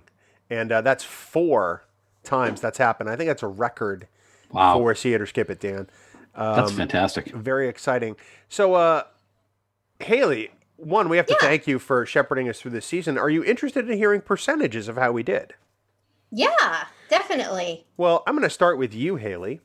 Oh, dear. You hit 13 of 26 for See It for a even square on 50% of episodes. So half the season you would leave by the wayside for some inexplicable reason, other than you're a TNG fan who has a TOS podcast. And now Dan's your favorite. This is true. The flip side of the coin, the 2 Deep Space Nine guys in this episode. Dan, I'll start with you. You had 22 of 26 for 84.62%. That's a very high showing. If I compare that to your last season, it's a little bit lower where you had 92%. Yep. I, however, on the other hand, had 23 of 26 for 88.46%. I think it's the first time I have given a season a higher rating than you. Yeah. But we weren't far off. It's one episode difference. And honestly, there were 4 that I chose as skip it. 3 out of those 4 could easily have been see it's. So it could have been much higher, but I went with my gut. Well, and your gut is never wrong, especially when it's hungry, Dan. Thank you. Hayley, it was such a blast to have you on See It or Skip It. These are always fun episodes, and they're even more fun when we get to share them with dear friends. Like yourself, you who have been a fan of Trek Geeks since the very beginning, and like Dan said, the creator of Trek Tuesday. So how may people find you on your very fine podcast, which Dan and I are also big fans of? Well, thanks for having me. I mean, finally, really. Yeah. Sorry. Now, for the record, you were on a Discovering Trek earlier this year. Yes. I was. But not the flagship, and we understand. This is true. I was, and that was awesome. You can find me over on Trek FM's Standard Orbit. We drop episodes every Monday talking about the original series, which is actually my second favorite. So, it's enjoyable. The DS9, right? No, not the DS9. No. Dan, what a jerk. I love it. I just get to sit back and watch the fireworks ensue. Thank you. Well, okay, so I want to posit this question. Do you think you're going to have more see-its as the last 2 seasons progress just because of the storylines? Dan, I'll let you go first. I got to say that I already know that I'm not going to say what season or what episodes, but I will have a few skip-its coming up. Because I don't agree with how a couple of things went with the final 2 seasons. When it comes to the Dominion War, oh my God, spectacular writing. My favorite part about Deep Space Nine. But there are some things and some episodes that I just really don't think fit with the remaining 2 seasons. I think I'll have a couple of skip-its here and there, and I suspect they're going to be largely Ferengi episodes. But there are some really good ones in season 6 and 7. Mm-hmm. Plus, I mean, when you look at the last 8 or 9 episodes of season 7, it's all one story. Right. It's an 8 or 9 part finale, and I can't envision myself having a skip it for any of those. Spoiler. Oh, I'm sure Hayley will have them though. In all honesty, I'm just kidding and teasing you and having a good time with it. But I am actually very surprised at the amount of skip-its that you had for season 5. But like Bill said, some people's favorite is some people's least favorite, and I think it's okay. You still get my, I got your props, girl. Well, and credit where credit is due. That's the champion rule, and it invariably is correct 100% of the time. I mean, Right. It has to be. It's the law of averages. So, Hayley, thank you so much again, and everybody go listen to her on Standard Orbit. She's a fine addition to that flagship podcast of Trek FM, or at least it always is, in my opinion. It's the first Trek FM podcast I listened to before I was a podcaster, and it's always in my regular rotation. So, Hayley, we love you, and we'll have you back much sooner than we had you on for the first time. And Hayley, I'm going to throw one more thing in there. Anybody who is on Twitter, Hayley is very active on Twitter with lots and lots of Trek discussion. So, Hayley, where can people find you on the Twitterverse? Yeah, you can find me at Trekkie01D. Nice. Well, I echo Bill's comments. We loved having you on. We think you're fantastic. Thank you so much for joining us and dealing with our craziness. And I can say that, at least me, I don't know how Bill's going to be, because, it took him 3 years to get you on the show, but I want to have you on again. So there you go. Well, as the Vice President of Guest Relations, Dan Davidson, considering it took you 3 years to get her on in the first place, let's see if you can improve your score this time. I have to get permission from the executive producer for everything I need to do. So, and when those come back as a negative, I have to go with what you say. I'm sorry, that's never been remotely true. That's correct. You're absolutely right. Yeah. Oh my gosh. Well, thank you guys for having me on. I mean, it's seriously so much fun. And considering that I can put up with you guys in Vegas for like 5 days straight, podcasting with you guys is just a treat. Or it's touch and go, depending on how you look at it. It is a piece of cellular peptide cake with mint frosting. Well, I mean, really, y'all, we live on separate ends of the continent at this point. The podcasting with you guys is a joy, because otherwise I don't see your lovely faces. Aw. So, Aw. much love. I was just making a lovely face. Much love right back at you. Yeah. Well, Dan, we would be incredibly horrible Trek geeks if we didn't thank the 5 geeks that make up the band 5 Year Mission for providing each and every note of music you hear on this podcast every single week. 5 Year Mission is amazing. Their year 4 album is just lights out, man. It is fantastic from start to finish. And we are so grateful to them that we get to use their music in every single episode of Trek Geeks. We want everyone to head out to 5yearmission.net. Get year 4. Get it in your ears one way or another.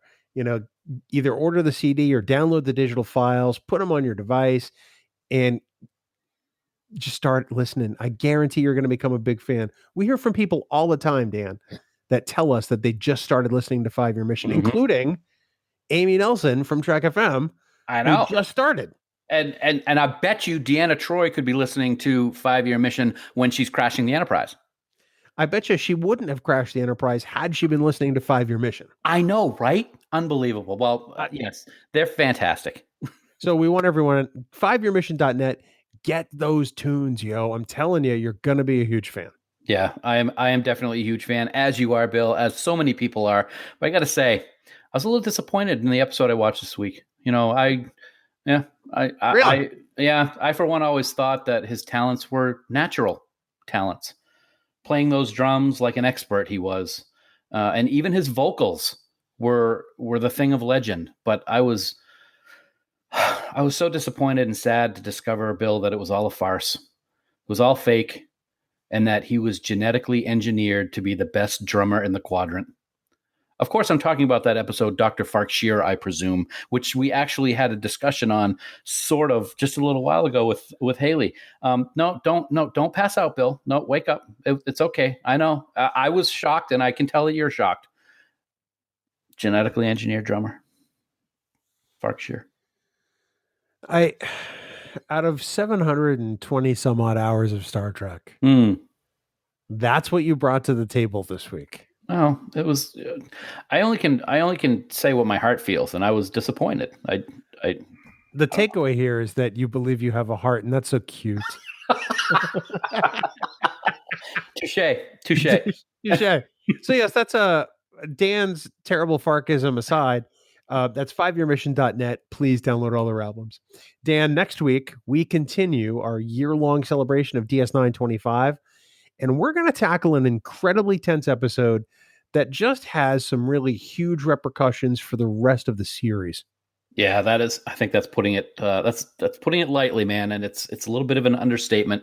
But you're correct. We are going to tackle something big. We're going to get to see Dukat jump right off the deep end, way off, just gone. As he and Sisko match wits and have one of the most intense and dramatic confrontations of all time on Deep Space Nine.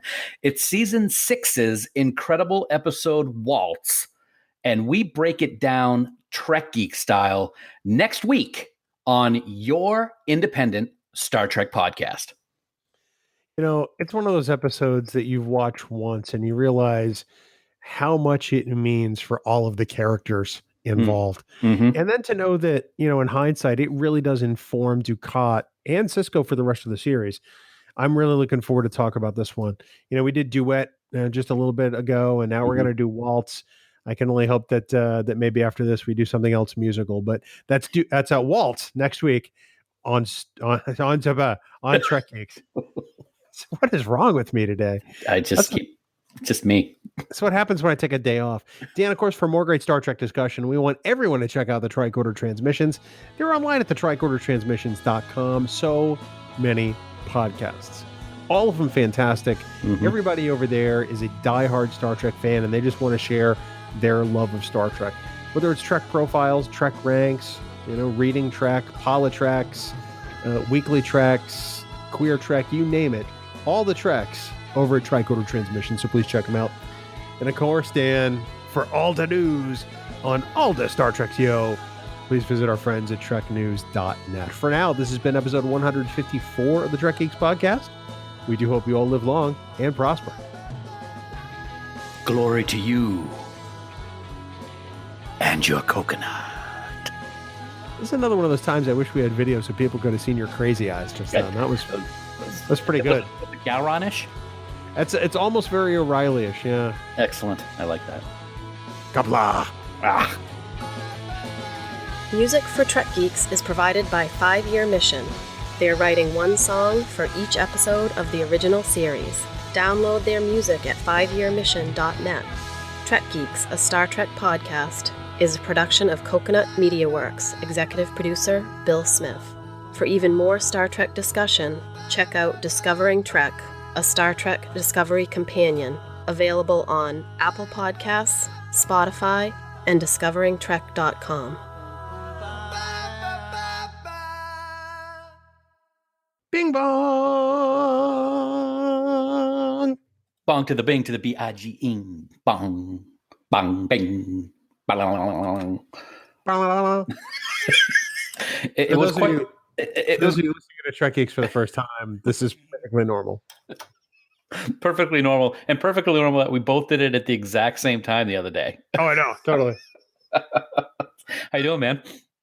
Good. How are you doing? How's your day? It was long, but good. I'm doing good. Doing good. Good. So I had today off, yeah, as you know. Yeah, I know. And I decided to go back and start watching the 2 seasons of The Walking Dead that I've missed since I broke up with the show. Okay. Because I know this is the final season for the Rick Grimes character. Mm-hmm. Andy Lincoln will be leaving the show. Mm-hmm. And it's like, well, you know, I left right when Negan was introduced. Let me go back. Because I do like Jeffrey Dean Morgan. He's fantastic. So I started watching it. And I picked up with actually episode 2 of that season because I remember the first episode, you know. Yeah, with the vividly. deaths. Yeah. Yeah. And by the time I got to the end of episode 4, because I gave myself a little mini marathon while I did laundry today. Okay. Is it wrong that I just wanted Negan to take over the world and just get rid of everybody in Rick's camp in Alexandria? I was just I'm like, dude, just stop crying. Stop. I wanted Negan to just take out Lucille and just, you know, own the place. Well, I'll tell you what. Is that wrong? It's not wrong. I watched that season. I have not watched the subsequent season that took place. So I'm a full season behind, and I don't even know if I'm going to watch this season with Rick's departure. I figured I'd go back because I'm curious to see how they wrap up his storyline. Yeah. See, it was really nice to see Shaniqua Martin Green today. Yes. Because I forgot how great she was in Walking Dead. Yeah. It's always a joy to see Shaniqua in something. Yeah. But dude, that tiger of King Ezekiel is the worst CGI I've ever seen. It's funny that you say that because today I was doing something at lunch and I was on my iPad and there was something on Facebook, I think, about how Walking Dead Rick's final season. So I clicked on that link and it brought me to a page where they had video of, I don't think you've seen it yet, but there's a big battle at the end of the season that you're currently on, I think. And they showed the behind the scenes of that battle and what they did and how they did the CGI and everything. And it was quite interesting to watch.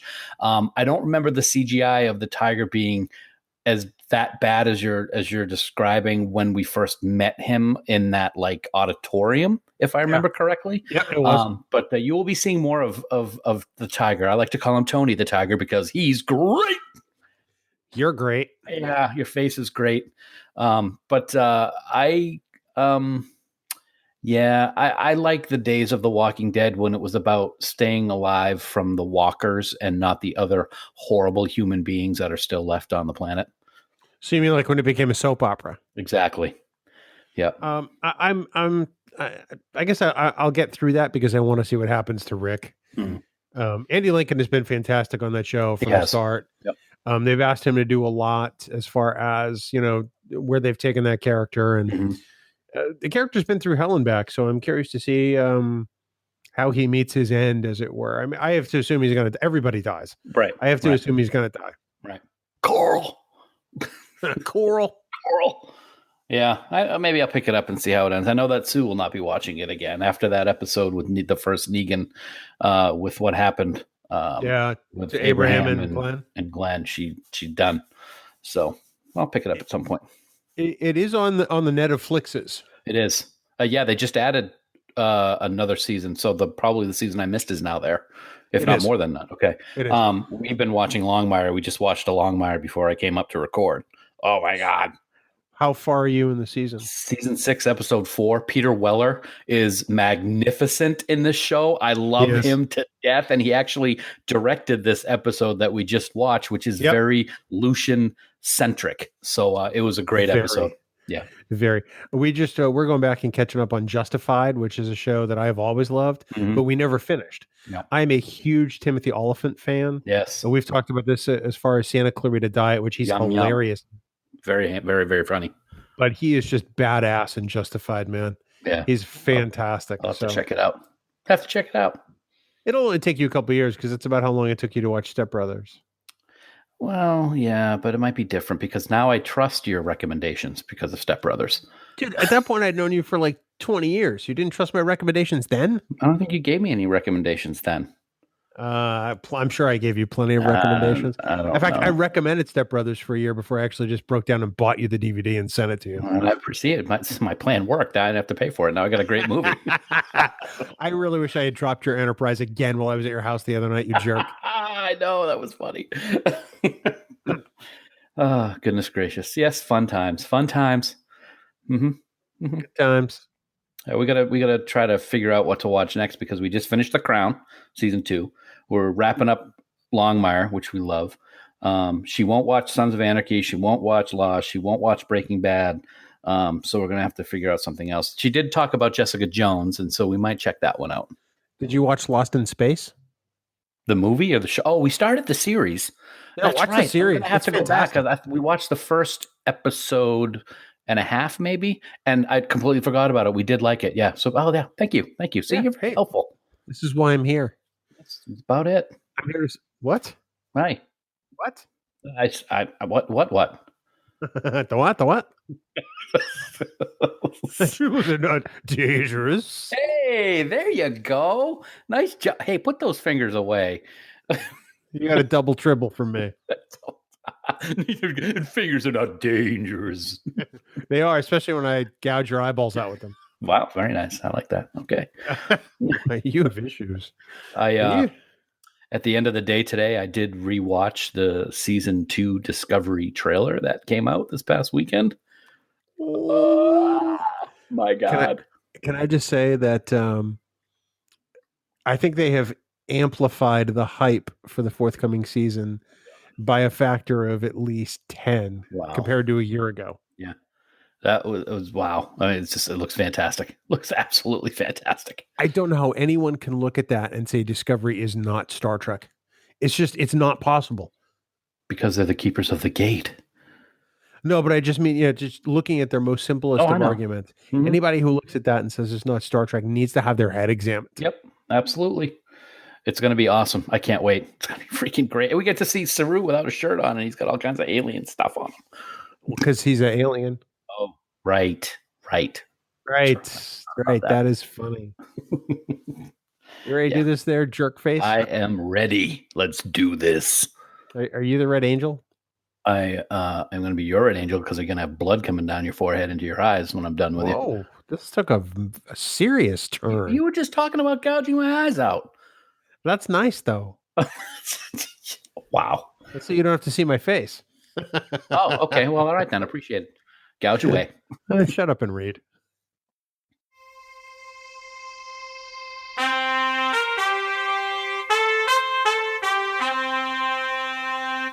Coconut.